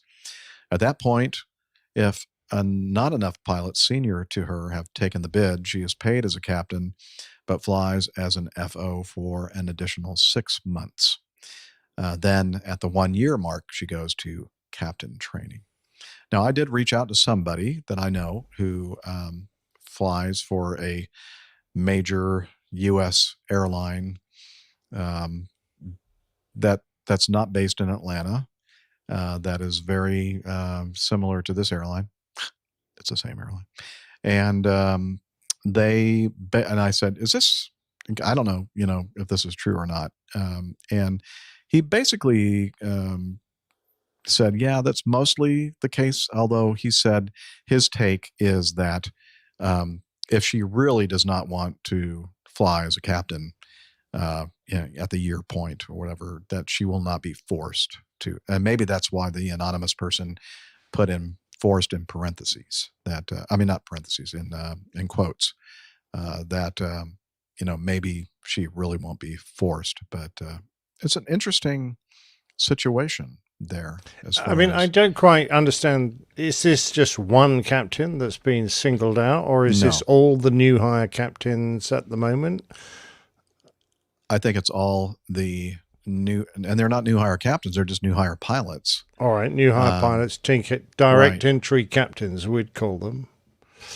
Yeah, exactly. Well, it's not unusual that there are airlines around the world where pilots are hired in to start off as a captain, which is not a normal thing at all here in the U.S. But I guess now I've heard a couple of cases now where people are being hired strictly as, starting off as a captain for the company. I can't remember exactly which carrier it was. I don't think it was on any of the majors here in the U.S., but because their system of seniority and normal flow through a career at one of these bigger major airlines is still mainly intact. But this is the first time I've heard a company like United doing something like this. Anyway, the person I was speaking with said that new hires can bid captain, and the company can junior man the positions to those that are qualified if they have 1,000 hours or Part 121 experience. And they can get out of it if future bids result in someone bidding that unwanted position. But that hasn't been explained well enough to understand how that would be executed. So it sounds like something new, something weird going on, kind of crazy. And as the anonymous person said, crazy times. It is. You'll remember last year, I think, or maybe a couple of years ago, there was a pilot at Acme that bid for, or our sister airline, Delta, that bid for captain on something in New York, I believe. And they were only they were new hires. They were at the maybe 5 or 6 month point with the company, and they were awarded the captain's bid. And that kind of threw everybody off, like, whoa, we didn't ever anticipate like this could possibly happen ever.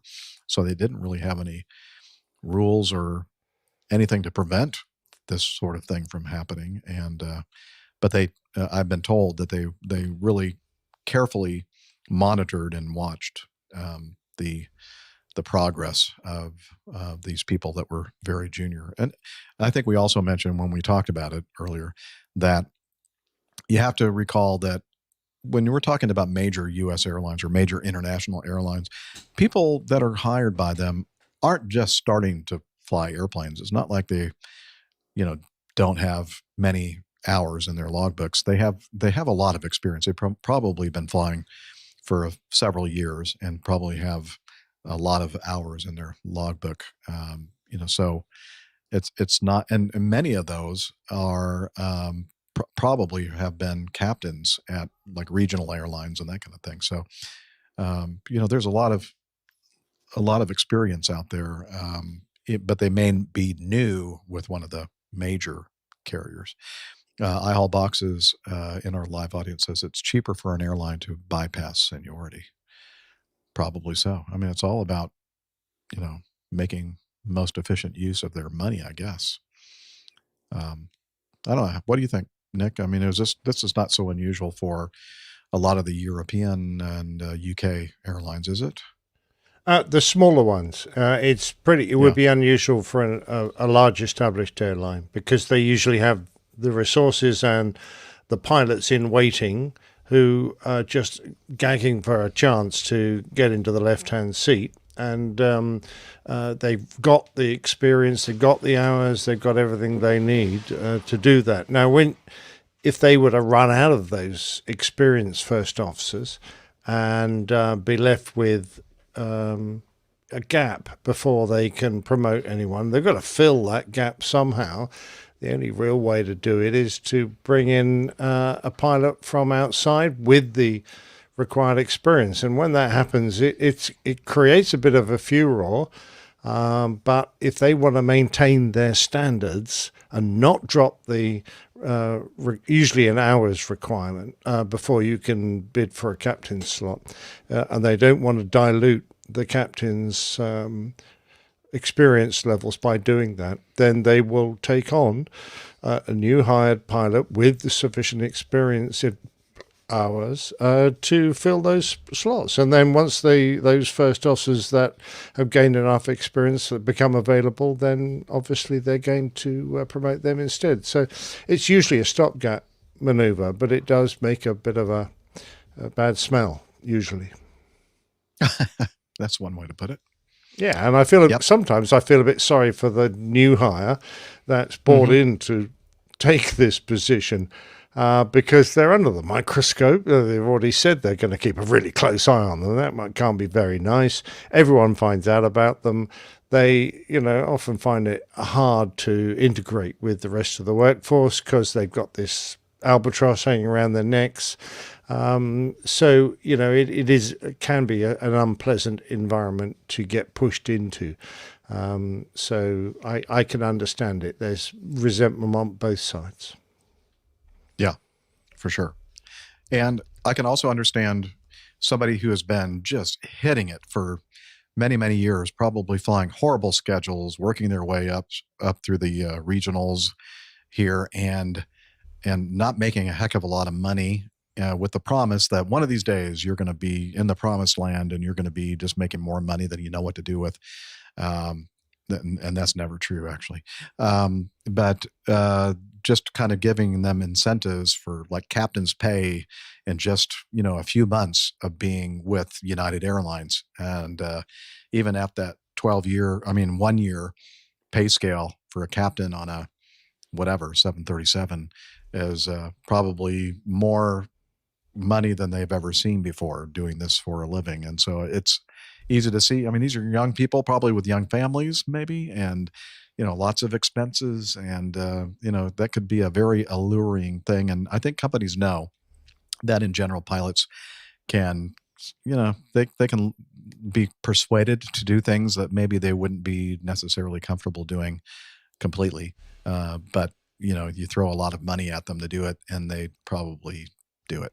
So, yeah, quite understand that. But if you've set a requirement, and let's just assume it's an hour's requirement, and you haven't reached that, it doesn't mean to say that bringing someone in to fill a slot is going to delay your promotion.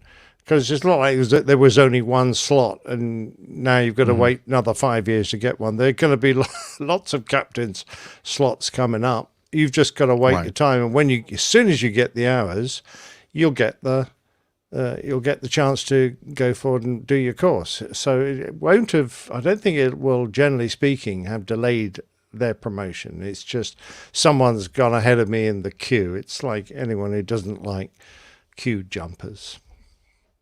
Yeah, that's true. That is true. Don't go to France. Right. They all jump queues. They're dreadful. Okay.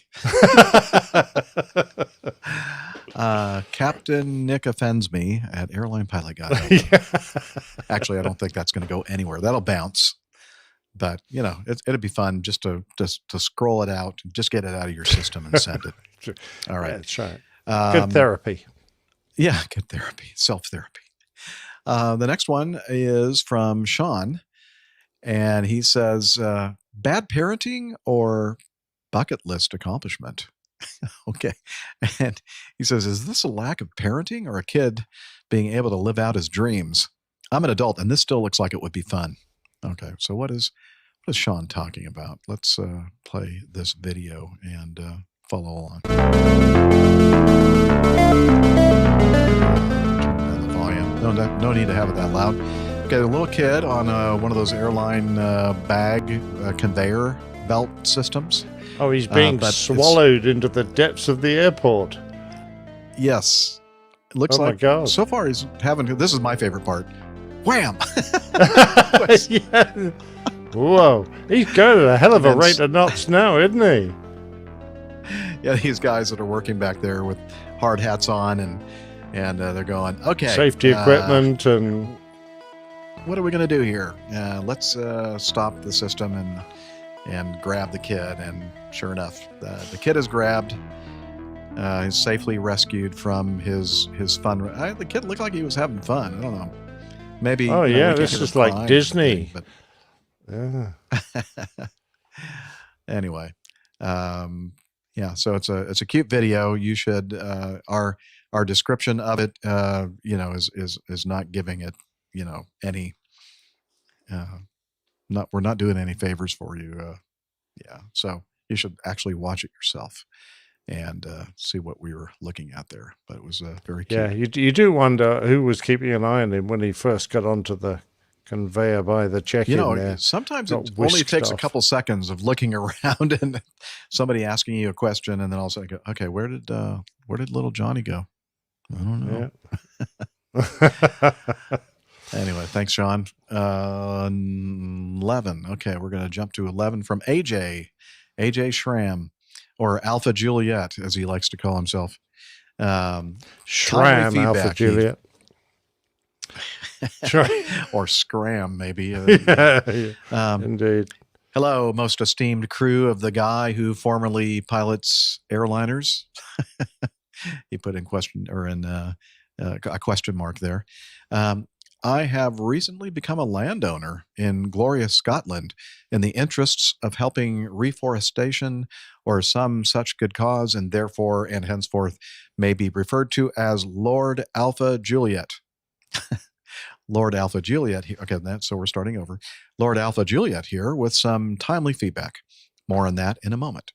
First and foremost, I would like to congratulate the crew on their varied and impressive achievements, including, but not limited to, Captain Jeff retiring from a fantastic career, Captain Nick, he did as well, on the many badges earned for his bowls, and especially Liz for not running for the hills, dealing with this amazing crew of misfits. Yay, Liz. Thank you for not running toward the hills. Yes. Love the show. Can't wait to hear about all the travels to be had with Captain Jeff's newfound freedom. Yeah, I'm looking forward to doing that as well and sharing it with all of you. But I digress. Back to the purpose of my missive. On a recent episode, Captains Jeff and Nick discussed the 2-hour loop of the cockpit voice recorder, the CVR, used in the USA. In my internet travels, I came across this article and thought you might find it interesting. I look forward to hearing your thoughts, and it's from Reuters.com. And the title of it is the U.S. FAA wants new planes to capture more cockpit data to boost safety probes. Yeah. Pardon me? They must have been listening to the show. Right. They got the idea from us. Oh, yeah, I'm sure. Yeah, they probably had never thought of it. I like the way you guys think. Okay, the Federal Aviation Administration on Thursday said it is proposed. This is November 30th. Proposing to extend the cockpit voice recording requirement to 25 hours for all new airplanes from the current 2-hour loop. The NTSB has been pushing for the change since 2018. And the United States is behind much of the world in the requirement for commercial planes. The voice recorder captures transmissions and sounds in the cockpit, including the pilot's voices and engine noises, and can be crucial in understanding why airplane crashes occur. Europe has required new airplanes to collect 25 hours of cockpit voice recordings since 2021. FAA Administrator Mike Whitaker said the change will give us substantially more data to identify the cause of accidents or incidents. In 2016, the International Civil Aviation Organization, ICAO, adopted a new standard calling for the installation of recorders capable of recording the last 25 hours on all new aircraft starting in 2021. The issue has taken on new urgency after a series of near-miss incidents raised alarm about U.S. air safety. The NTSB has opened 7 investigations into near-miss incidents since January, including some that could have been catastrophic. After one runway incident, the NTSB said the cockpit voice recordings in both planes were overwritten and not recovered because the devices record only 2 hours. NTSB Chair Jennifer Homendy praised the FAA announcement on Thursday, and she said more data will not only help identify causes, but better enable operators to address any safety deficiencies. The NTSB has also called for the FAA to mandate retrofitting existing airplanes with the new voice recorders, but the agency did not agree, saying the costs would be significant at $741 million versus the $196 per aeroplane. Yes, these are very, wow, very sensitive devices. That's impressive. Yeah, hey, Nick, we need to get in this business. Can we start? I know. I think we could make a few dollars. Recorders. Yeah, indeed. Yeah. Anyway, the FAA will take comments until early February and would make the requirement effective 1 year after the final regulations adoption. And just adds a little comment here. When cockpit voice recorders were first implemented in 1966, they could only record 30 minutes. Yeah, I think most of the ones nowadays, other than the ones, that are doing the 25-hour thing, are 2 hours. I believe that's the standard. 60. I'm trying to do the maths. 67 years ago, they did 30 minutes. Now they only do 2 hours. That's not a great improvement. No, but at least they're making some progress. Yeah, indeed. I mean, I just think that cost overdue.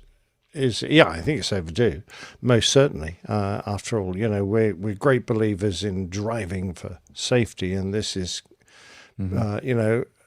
is unbelievably important when it comes to working out why things have gone wrong. And the whole point of having our industry being one that self-reports in our just culture that we're all supposed to be here, and we shouldn't be concerned about people listening into what happens on the flight deck.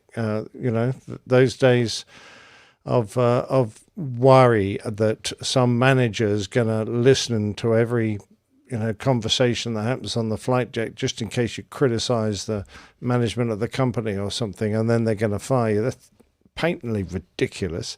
I'm a great believer in not only having long recordings, but also having video on the flight deck. It would be really important, because it's a hard job trying to work out what lever has been moved on the flight deck in error from just the noise it makes, in comparison with a video recording of where people's hands are. Instead, I really don't understand the resistance. But resistance is futile. Now that I'm but now that I'm you're no longer retired, actually doing this for a living, I'm all for the video recorders. Exactly right. Yeah, there's more video recordings. That's video everything. Yeah, I mean, people are actually doing it themselves, aren't they? So I think they should have these Apple Watches or whatever brand that actually connect directly into your skin and like sample alcohol levels and mushroom levels and all that kind of stuff. And what your mood is and everything. That'll be sent directly to the airline. Yeah, that was great feedback, AJ. We really appreciate you as part of our community and part of the others as well that we're not going to mention. Yeah, because they said something. He wants really to be a lord. Is that all? One of their recent you could do a lot better than Lord Alpha Juliet. You think so? You Like could be what? at least What a would be better? Like princess. sir? No, princess. A That would be princess. Princess Alpha Juliet. Well- I think would be. Well, suitable. he is a very attractive man. I've met him, and but I don't know if I'd go as far as princess. Dame Alpha Juliet. Maybe Dame. Yeah. Okay. Well, let's move on, shall we? Thank you, AJ. This is from our new Coffee Bar Club member, Rick K. And he says, Captain Jeff, so December, official retirement month. Yes. First of all, happy birthday. Congrats on your retirement.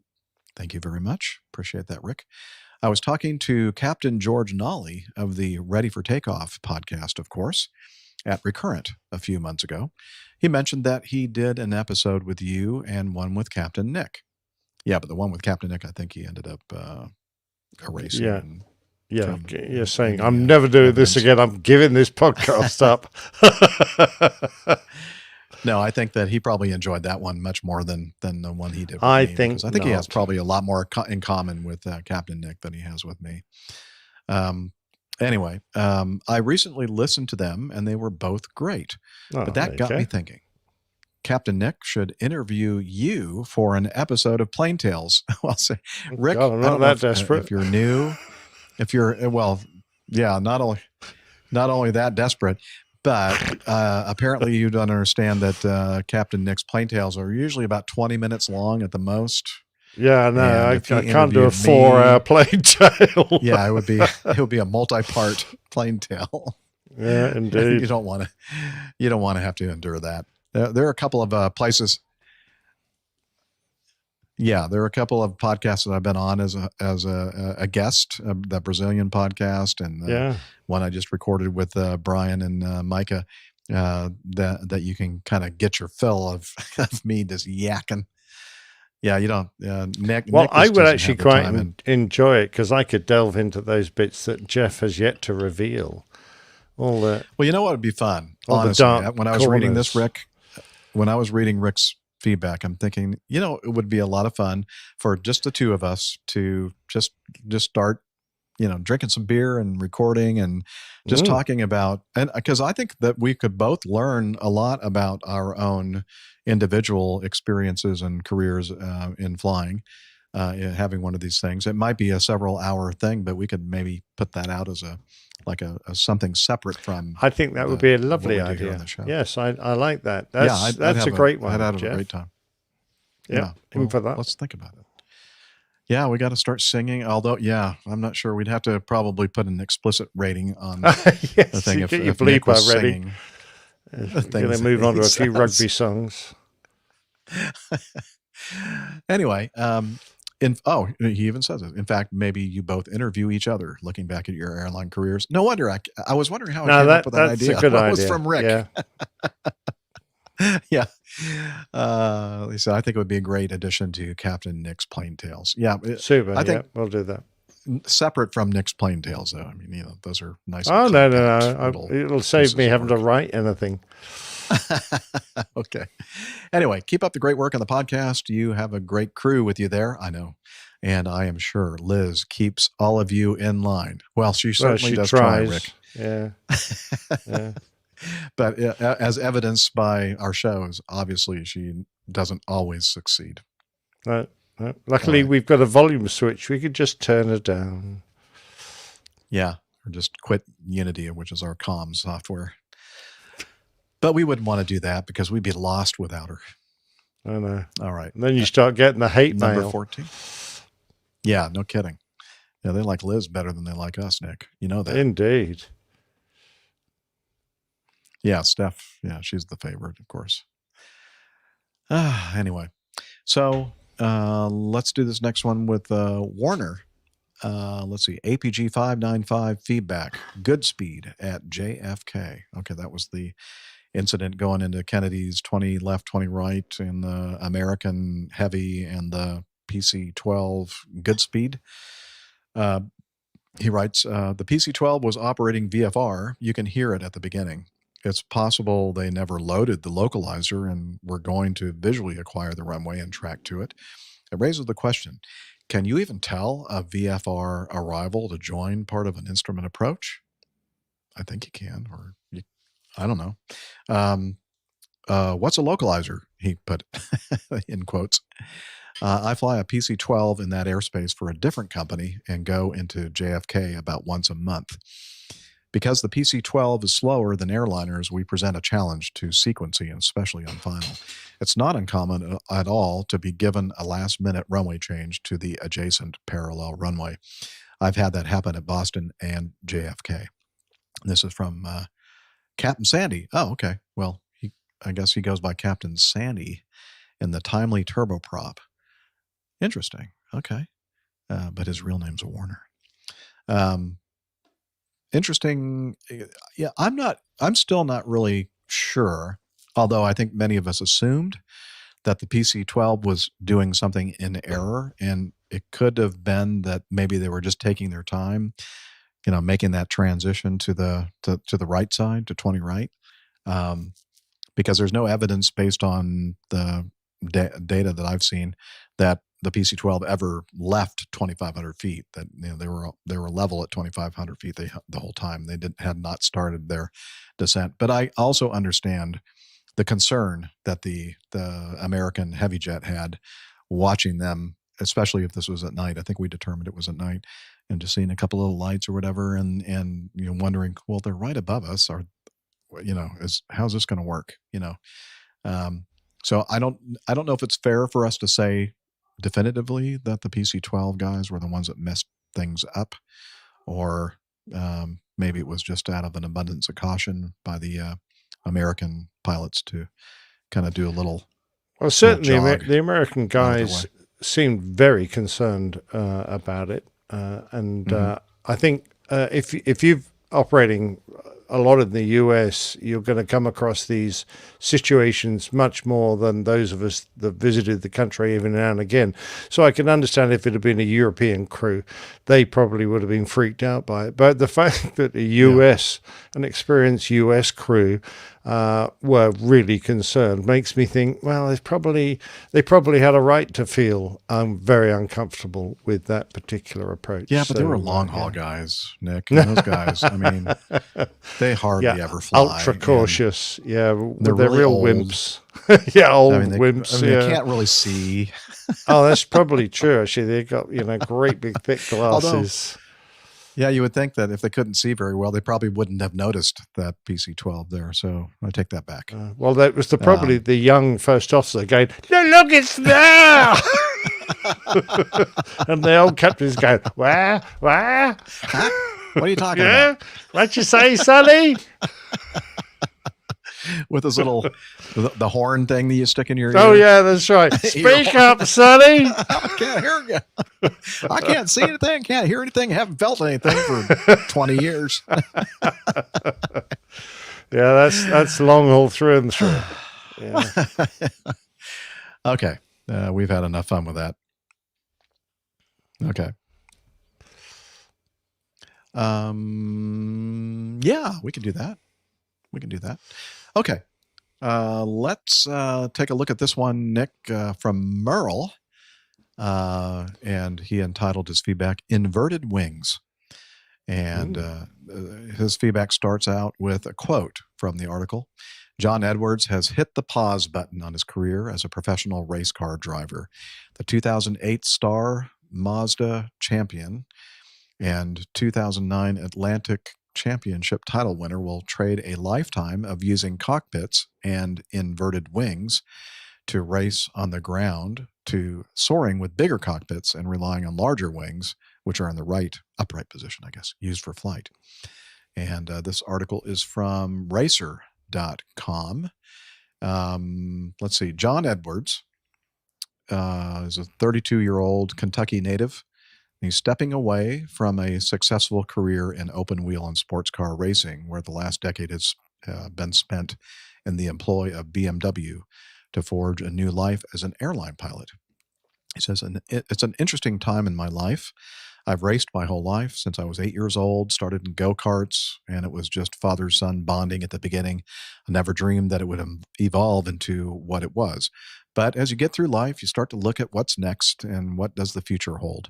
I think every driver, in the back of our minds, we wonder what we're going to do post-driving, because unless you're making Formula One salaries of tens of millions of dollars, we're going to have to still work after we're done driving. Since the first year of my BMW career, I found a passion for flying, and it really paid off because I was able to use my travel budget to get my time by flying myself to all the races in a little prop plane. I got about 1,400 hours by October or November of last year. And as I started to plan my future, I had a contract through this year with BMW. And as you get through that, you start talking about what's next. So I had to think about that and reckon with myself on what I wanted from my driving career and whether it was time to make the step. And so basically, he is pursuing an airline pilot career. So he probably by now has all the 1,500 hours required to get an ATP, Airline Transport Pilot Certificate. And it also goes on to talk about the fact that I don't know if he's actually leaving driving completely. I think that he's maybe just putting it off to the side for now and pausing that part of his career. But I have a feeling that he's going to, even while flying in the airlines, if he achieves that goal, that he will probably still be in some way involved in racing. And in fact, his BMW M Motorsport boss, Andreas Ruse, paid tribute to him and said that I think that he's going to be staying in touch with me, in the near future here. So, yeah, it is. I think this is a really useful way for someone to have used their current employment to aim themselves at a future career. I think it's very clever of this guy, and I think he's going to make a great success of it. But by acquiring an aircraft, or at least acquiring the license to be able to fly an aircraft between races, he's done what a lot of people have to do, in a very difficult way, whether it be, dumping parachutists out the back or flying banners around or doing survey work. He's been able to combine it with his current employment, which I think is very clever. So I like this guy. I think he's really smart. And no doubt about it, his skill as a racing driver, tells of fantastic hand-eye coordination. And I've no doubt that he's a very capable pilot. And so long as he's got the right attitude towards his new employment, which I'm sure he will realize that there's a significant difference in the way he will conduct himself in a flight deck to the way he was driving a car around. Having said that, in future years, if you suddenly see a 737 go barreling through in front of you on finals to take the number one slot, I think you'll probably know who the pilot was, yeah? Yeah. Oh, yeah. Southwest will be snapping him up, I've no doubt. Well, you know what? This just proves to me what I've always long suspected, that all of these race car drivers really want to be airline pilots. Oh, yeah, for sure. Absolutely. Yeah. Yeah. Doesn't actually? I've known of several guys in our company who were associated with motorsport. Okay. One of which was a driver at Goodwood and used to teach motor racing there, and he had a lot of experience in racing. And another guy who used to drive the Monte Carlo rally in a great big 5-liter, 10-liter, whatever his Bentley open driving position, one of those where there's great big bonnets, 1920s Arab cars. Yeah, a lot of guys came from and kept up that hobby while they were airline pilots. Well, they could afford it then, I guess. What did you say the place was? Goodwood? Yeah. Everybody's always looking for good wood. Oh, indeed, particularly at our age, Jeff. Apparently. All right. Let's end this with some audio feedback from our friend Paul. Paul Urachek, I'm sorry, Paul. And let's see. Let's see what he has to say. Hello, APG crew and community. This is Paul from between Cleveland and Pittsburgh.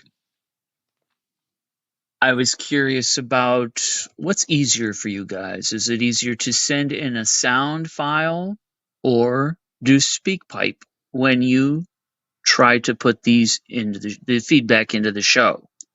And the other question I have is, if somebody's retiring on a flight, do you make an announcement? I don't think I've ever heard of an announcement for a first officer or a flight attendant or purser or anybody like that. Typically, I hear retirements for the captain. And the other thing I'm wondering about is, should you make an announcement? Because upon landing, it's possible there could be a cannon salute, or there could be a line of emergency vehicles with their outboard lights on, and the passengers probably could be wondering, hey, what's going on? So is it normal to even make an announcement if there's anybody on the flight crew that is retiring? Just curious. This came up on Squawk Ident. So, hey, have a great day. Thanks. Thanks, Paul. He's referring to a couple of episodes ago, Squawk Ident episode 139, that a guy on after 38 years of flying for, I believe, American. So I talk a little bit about airline retirement and such. And anyway, good episode. You should check it out. I'll have a link in the show notes for that. So the first thing he asked was the kind of a administrative kind of question as far as audio feedback. Do we prefer SpeakPipe or some other method of audio feedback? And honestly, I think it's whatever is easier for y'all. It doesn't make much difference at all for us here, Liz and myself, as far as getting stuff prepped for the show. So yeah, that either is fine. Yeah, I think reel to reel is the best. So if you've got one of those old tape recorders, that's perfect. Do a reel to reel. Yeah, and then mail the tape in.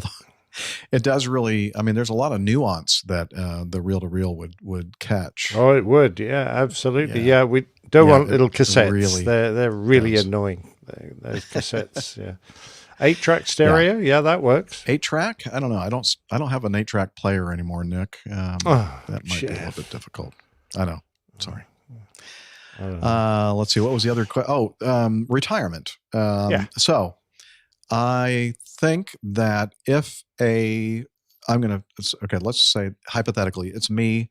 I learn that one of my flight attendants is retiring and this is going to be their last flight. For darn sure, you're going to hear an announcement about that. And although it's not as common as captains retiring from careers, there are cases, not completely rare, but less common, I guess, for first officers to kind of maintain that first officer position for their entire career. They may have come to the airline career a little bit later in their life and decided they preferred the seniority over the being a captain and maybe a little bit higher pay. And so they retire as first officers. And again, you can be darn sure that if the captain is aware that this is that first officer's last flight, that there will be an announcement made. You make a good point about if there's going to be a water cannon salute or emergency vehicle. I think a real cannon salute is perfect. A real cannon salute is definitely where they fire something cannons across the... Yeah, that would be awesome. I have not seen that actually in my entire Sounds like a good idea, though. I mean, they do it in the Navy, don't they? They have a 21-gun salute when they come into port. Well, I'm not sure they do it anymore because they've lost so many airplanes in the past with misaiming, that kind of thing. Shot them off the carrier. Yeah, fair enough. But so, I mean, I even, and again, I'm just speaking for myself, but if I learn that somebody on my crew is celebrating a birthday, and sometimes even if they're not, I'll get on and make a big deal of it and even sing happy birthday to them on the PA. I mean, you know me, I mean, I'm just going to do what I can to embarrass these people as much as possible.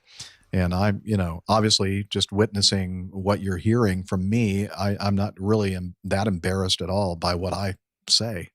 So, it's well, not a big yeah, I deal for must me. admit, I have heard a few engagement announcements between one of the senior cabin crew and one of the pilots when such a relationship doesn't exist. Oh, really? Oh, yeah, great fun. Yeah. Yeah, You we do announce all their kinds of- engagement and their forthcoming nuptials, and hope they live very happily.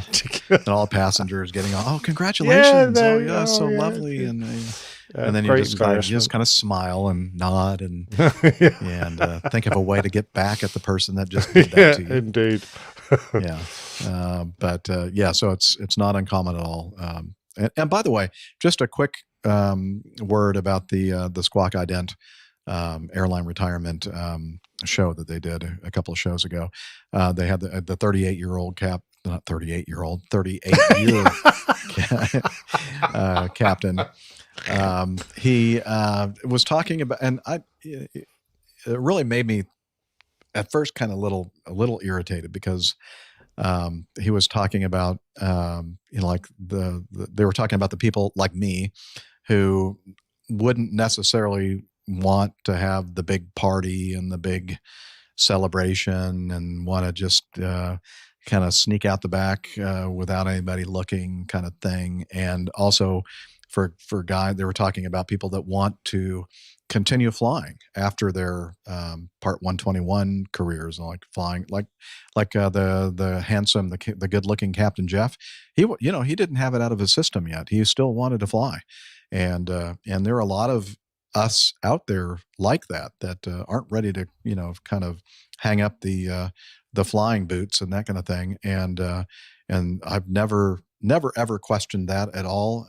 But some of us actually kind of look back at our long careers in the airlines and also the military, and with fond memories and acknowledgement that it's just one of the best jobs you could possibly have had.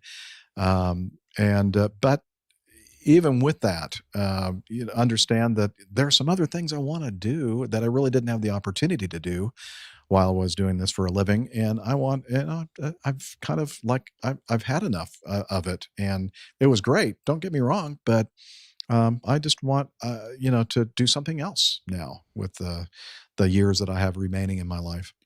So, and I never, belittle somebody that has that kind of plan for their retirement. And I just want to and I know that a lot of people that listen to aviation podcasts are enthusiasts or fellow professional pilots and everything in between, that kind of find it hard to believe that anybody would have that attitude like I have, where, okay, I'm good. I don't need to go out there and fly anymore for a living. My cup is full. And there are just some other things that I have passions for that I want to continue on with. And but that's just, and I haven't, if I looked at this whole thing 20 years ago, in fact, when I did look at this 20 years ago, I was kind of in that same kind of group of people that thought, yeah, I'm not going to be ready to stop flying when I hit 60 or 65. I want to keep doing this. But then when you actually experience it yourself, you fast forward another 20, 25 years, you sometimes kind of see maybe the wisdom and maybe doing something else or not continuing on with professional flying. I don't know. It's hard for me to describe. It's an individual thing for sure. Thank you, Liz. But and the other thing I want to say about retirement, I know a lot of people have been asking for months and months and months. I knew that this is my retirement month, December. And they were asking about, I want to be on your last flight. When are you going to have your last flight? Blah, blah, blah. And I thought, I didn't really know at that time. I really honestly didn't know. But it would be different. This gentleman that they had, Aviator Tony had on a show, obviously has a great family life. He's got a family that really respects and honors and appreciates what he does for a living. And I'm thinking, oh, that's great. I really feel like people like that are blessed and are able to kind of have that big celebration with their family and on their last flight and all that.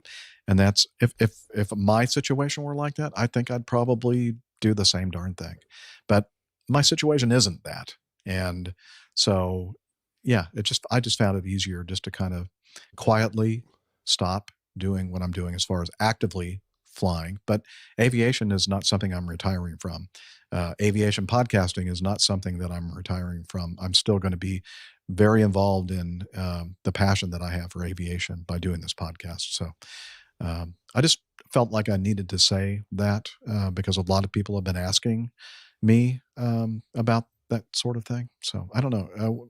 Captain Nick, you ended your flying career back in 2019, and I know it was not something that you had not planned to stop flying. You didn't, like when you flew your last trip, you didn't realize it was your last trip, and I had a very similar experience as well. But the good thing for you is you had all these wonderful people in your life that ended up heading down to your last layover when you were actively flying, right? I think that was your last layover, wasn't it, in Miami? Oh, most certainly. Yeah, absolutely. Yeah, because we knew that he was going to be down there, and I think he had like a 2-night layover there in Miami. And so I think almost all of us on the crew headed down. Dana and myself and Liz. Was Steph there? I don't think Steph or Rick was there.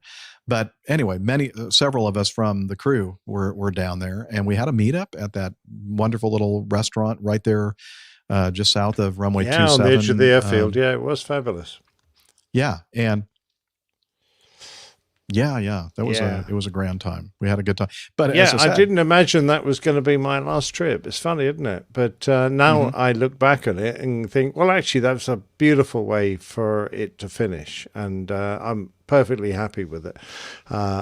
The job had become a bit too routine, and I was looking forward to winding it up. And the fact that it wound up for me about 6 months earlier than it needed to was absolutely fine. You know, when I realized that I wasn't going to get fit enough to fly again, I actually went, that's good. I've done enough in my life to feel more than rewarded. So I feel like you, Jeff, that I didn't need a big send-off. That was never in my plan anyway, because for me, the most exciting part of my flying career had been over 25 years prior, when I left the Air Force. For me, my Air Force flying was undoubtedly the most exciting period of my life, and flying in the airline industry was a super way to continue to get in the air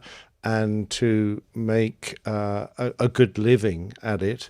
But that was never really going to be my dream job. And as I got more and more senior, and life became done just about everything I could in the civvy world. I thought, well, I'm just playing this record over and over again now. So I felt I'd done enough, and I understand exactly where you're coming from as well. I didn't really want to be that captain on his last trip and then to have something make a mess of it all. And I was thinking, I really don't want that. No, because you just want everything to end in a perfect way.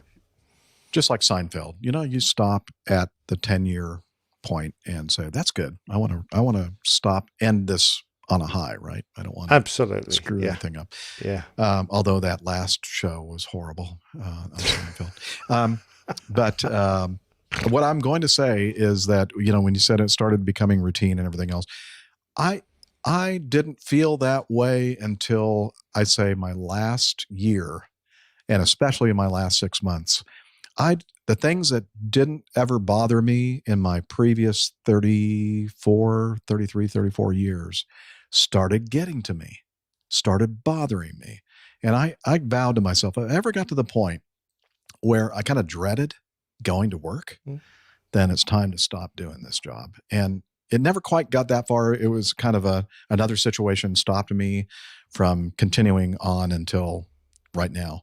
My last flight was actually a couple of months ago, and it was honestly a really wonderful trip. I just picked up a last minute overnight to Tulsa, Oklahoma, which just happened to be the first landing that I did on the Boeing 717 when I checked out on it, when I was on my own as a captain, not on an initial operating experience flight.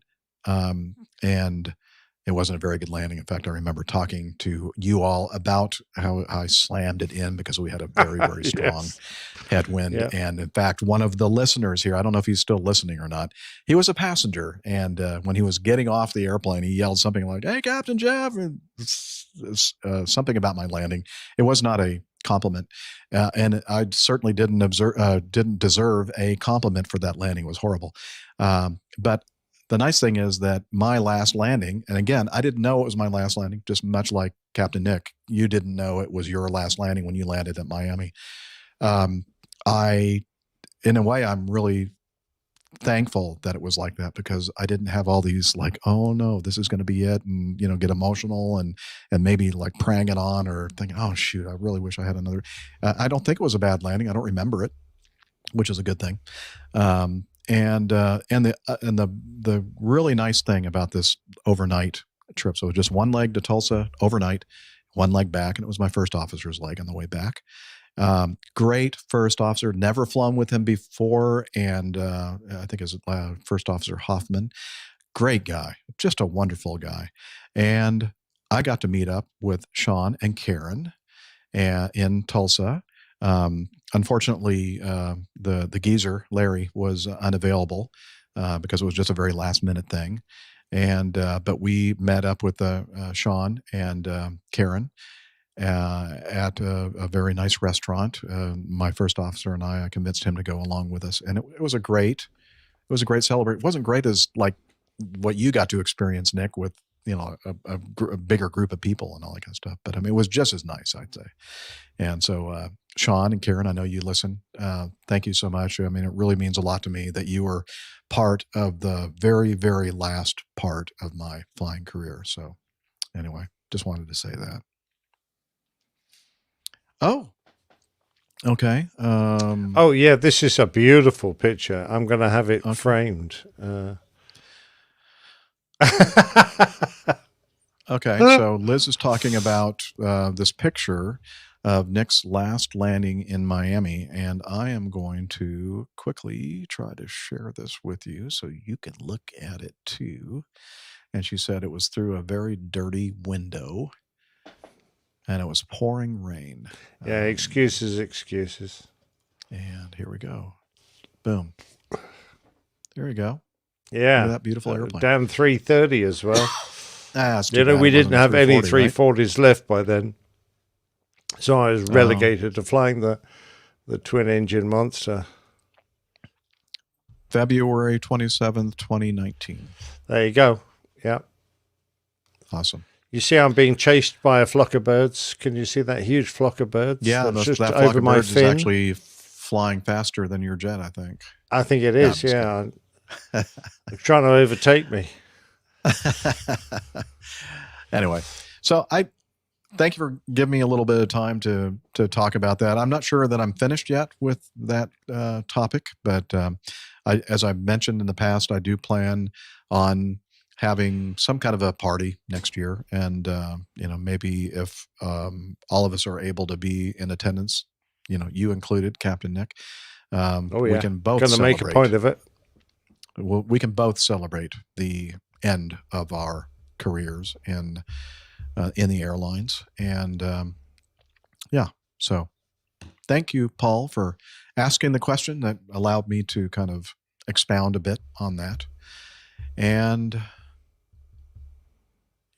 Oh, yeah. And Main Man Micah also points out, he says, without wanting to belabor the point, we talk about your decision extensively on the episode of The Journey is the Reward that should be out the first week in January. So, yeah, if you want to hear me kind of talk a little bit more about that whole thing, I did share. And sometimes and Liz can verify this, I tend to want to share more than I probably should about my personal life and decisions that I make. But I know it's because people love me and they, care about what I say. And because they're depending on making a living out of this podcast. Good one. Yeah. Yeah, right. Just kidding. Yeah. Anyway. You're gonna have to give us a pay rise now. Yeah, I'm going to double it again. All right. Yeah. So if you want to, I don't know why you'd want to, but if you want to learn more about us on the crew and the community, and if you want to buy merchandise, you want to learn more about the plain tales that the old curmudgeon, the old pilot, puts out there every once in a while, and or if you read books mostly about aviation, there's a APG library. Tiffany is our librarian. If you want, Stefan was wearing that hat. Oh no, I don't think you can buy the hat though on the merchandise. That was kind of a separate thing. But anyway, lots of stuff there. Check it out, airlinepilotguy.com. And we're also on social media, what I like to call, and Steph loves it when I do, the social medias. Indeed. Facebook, you just do a little search for Airline Pilot Guy. It's all one word. You'll find us there. On Twitter, it's at APG Crew. And the Instas, where we just basically post the artwork, it's APG Crew. There you go. Oh, okay. Yeah. So Liz is mentioning that I did make this QR code. So if you happen to be looking or listening to the show and you're seeing the chapter image of the QR code, you can just point your phone. Well, I'm not sure how you would do that if you're listening to it on the phone. Maybe I didn't think this thing completely out. But anyway, we have a QR code. Well, and basically that. You do a screenshot and then you could we transfer that to your computer and then take a picture of it. It's so easy. I mean, a lot easier than just opening up your email program and sending it the feedback at airlinepilotguy.com. Yeah, exactly. I mean, come on. Right. Or, you could be listening to the podcast, pause it when you see the QR code, and then borrow somebody else's that's the trick. phone. Yeah. And then do a screenshot or I guess I didn't really think that out. It's a bad idea. Anyway, thank you for mentioning it, Liz. And, if you need an iPad and a phone, so you could watch it on your iPad and take a picture with your phone. There you go. I'm the one that came up with the idea of the QR code. It has nothing to do with Liz. She probably just trying to be nice and said, "What the heck are you thinking there, Jeff?" Okay. Speaking of what the heck was I thinking, bringing on this wonderful man to manage and create this wonderful Slack team that we have. He's going to tell you about how you can join the team. Hey, can you tell us about Slack? Okay, but I'm dripping wet. Yeah, his name's Hillel. APG listeners, please join us on our Slack team. Slack is a communication, coordination, and sharing platform that works on your mobile, laptop, or browser. On Slack, we share news and ideas. We suggest episode and plain tales topics. We plan events and meetups. To get into the Slack team, please email me at slack@airlinepilotguy.com. That's SLACK, Sierra Lima Alpha Charlie Kilo @airlinepilotguy.com. Or send me a tweet with your preferred email address to @Hillel, and I'll send you an invitation. That's Hillel, spelled Hotel India 11 Echo 1, and see you in Slack. Thanks a lot, Hillel. Oh, God, do we have to? Oh, that's awful. I think that's he's washing his hands. That's a good thing. Really? Oh, sounds like he was evacuating something. But actually, I didn't. When I pushed that button, I didn't think that it was going to play that sound clip. So let me see if I can find a better one. Oh, you'll enjoy this one. Oh, God. Oh yeah, Delta P. Yeah. A little bit of toilet humor never goes amiss. We have not heard the term Delta P in quite some time, and that, of course, is the difference in pressurization, the PSID. It's a term that we use, Delta P, and it's also a term that Hillel uses when he's referring. Yeah, Miami Rick loves Delta P. In fact, every time he says it, you hear a bell. I don't know how that happens, when we refer to Delta P here, it refers to the airline and physiological action. Okay. That's going to be it, I think, for episode 597. Thank you all for listening. And, before we go and completely sign off, we have to thank our wonderful producer Yes, we do. We don't have to. But we still must. Liz. Because I mean, if we don't acknowledge all the things that you do behind the scenes, then we're probably going to. You're just going to keep doing them, which is dreadful. I'll just keep doing them. Yeah. Yeah. Exactly. So thank you, Liz. I mean, my pleasure. She always is really a big part of what we do here every week, and a big I just help wanted to me to say quickly organizing everything. Before we sign off, just so everybody knows, Steffi was still ailing this week, but she's better. But she's at her work Christmas party this evening, so she couldn't join us. Making everybody, she got better in time for the work Christmas party. Oh yeah, that's our girl. Yeah. All right, Steffi. Sure, Steph. Yeah, sure. yeah. Oh well, I hope you're having a great time. We missed you, and Rick, anytime, man. Yeah. Give me a call. Yeah, you're gone AWOL again. Come on. I know. We're gonna have to have him on soon. So, with that, I'm going to wish you all clear skies, unlimited visibility, and tailwinds. Take care, and God bless. All the best, everybody. See you next time. Bye-bye. Bye-bye. Bye. All right, you can go now. Bye. Bugger off. Turn off your recorder, Jeff. Bugger off. Yeah, stop. Stop listening. Get out of here. Do something with your life. Nick, you've seen those suggestions in the chat room. I've got a couple here. I think I got the Captain's Throne. Yep. Pilot Seat Labs is one that I had. Pilot Seat Labs. Not flying by the seat of his pants. Okay. And my last one was baggage conveyor roller coaster. That was our little guy on the baggage conveyor thing. Mm-hmm. Okay. That is not as much fun as I know. pea humor. I was trying to find something else to. Your toilet humor is much better. I was trying to be a little bit. Can't. There's no way you can trump toilet humor. No, I know. I tried though.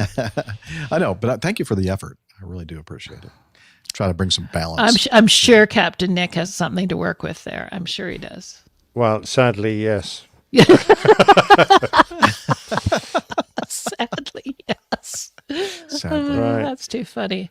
Anyway, thanks everybody. Have a good weekend and a good Friday. Only a couple weeks till Christmas for those of you who celebrate. Yeah, what's the Christmas routine going to be for the show, Jeff? Are we going to carry on regardless?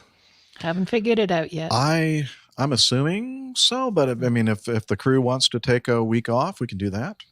I don't need a week off, but no, I don't either. I think I have nothing else to do with my life, so why not? Steph and Nick Camacho are the ones that have lives. That's true, and they're they probably won't be here then. They're not here now. Well, and we have to. Camacho was. We have to take a little time to work out the whole 600th show thing. Oh, yeah. That's coming up too. Yeah. So Oh yeah, I'm not sure what we're going to do for that. It probably will be mostly I tell you what, regular show. why don't we just skip straight from 599 to 601? Yeah, we'll just take and then that just week try off. and pretend that everyone missed Nobody'd it. notice, would they? No, they wouldn't. And you just go, I doubt yeah, it. that was great, 600 show. I hope you guys enjoyed it. Now 601, and off we go. we'll and everyone will be going, that great 600 show. Gaslighting. What happened? How did I miss Gaslighting. That'd Love be it. fun though. We shouldn't have said that on the air. Don't worry, they Now we won't can. tell anybody. You're not paying attention. No, There's they only never 6 people listen here anyway. All they do is chat amongst themselves like naughty school children. Look, Main Man Micah remembers it well. It was great. Thank you, Main Man Micah. It was probably great. one of the best shows we've done. Yeah, you did a lovely little monologue. We enjoyed that particularly. Yes. I guess we should practice, if you guys don't mind. Nick, if you need to leave, or Liz, if you need to leave, you can do that. But since we're planning on maybe having some live participation in little bits, not like for the whole show, just to make sure everybody understands. Because we only have so many people we can have on live at the same time. Yeah, right. And you're going to say your bit, then we're going to kick you off. Yeah. Right. You're And we don't want out. you there for the whole show anyway. I mean, if we No. did, we would have invited you to be a host. Right. Okay. Jeff's getting let's see. brutally honest now. There is the invitation link. Now, if you don't really, we kind of want you to have a microphone, like an external microphone, like a USB mic, or And a mic headphones. that goes into an buds. interface that plugs into preferably your a $500 microphone. Well, that's probably should be the minimum Yeah. requirement. But I mean, that would be a little. We have standards, you know. Yeah, Pretty and low also, ones, but you can't have your speakers going because that's going to No. cause all Gotta kinds have headphones of. or you have to have earbuds. Headphones and some sort of mic. A nicer one would be nice. Yeah. So if anybody wants to, I know that we don't have that many there. I mean, iHall boxes, Main Man Micah. I know he's all set to go. Yeah, he's got the equipment. Well, I don't know. I've never. Who's this guy? Never inspected it. Boxes too. Who is that? Yeah, who is that? And he kind of made a bit of a insulting comment to our dear iHall boxes. I don't know who that will. Oh, did he? Yeah, Oh, well, no. iHall boxes too. Or it could be iHall boxes alter ego. I don't know. I think I it might don't know. be iHall boxes. I thought it was him, or maybe that Neil Landmore sneaking in again. But Oh yeah, we haven't seen Neil, so no. yeah, it could be Neil because he. Oh look, I didn't realize Armando had been here. Yeah, he was here. I think he came in after. Yep, he was Hello, just here. Armando, if you're still there, he's probably. No, still, I think he he's was not just here dropped anymore. in and dropped out. Okay. Well, you know what?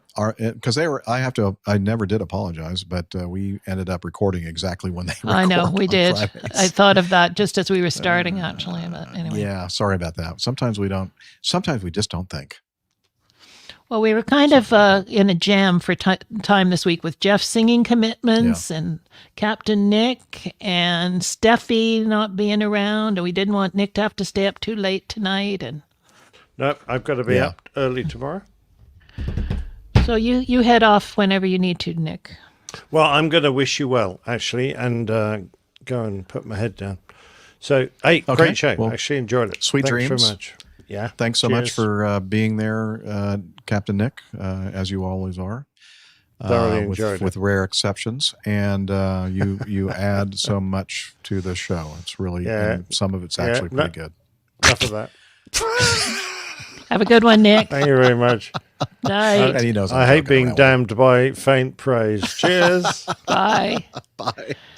Now listen, iHall boxes, All we right, well, love your little comments and stuff. So he's saying we don't always yeah. have to we don't always read them out, but you're a very funny guy. We love it. Yeah. And sometimes Liz will want me to read out something, and I'm going, nah, it's going to move on. It's not the show about the like live chat room. Maybe it should be. But they do make an effort to show up. I liked it. No, Yeah. Well, I mean, okay. Okay. Good effort. Oh, Good Captain effort. Nick's back. Look out. I think it's because he needs Check that I'd completed downloading. But we didn't have the see. recording on. We didn't have the recorder on. Oh, so. well, it says says it's complete uploading, though. anyway. Yeah, because All right, it completed. that's it. I'm Bye. off. Okay. All right. That's enough, audience. Yeah, we don't like them that much.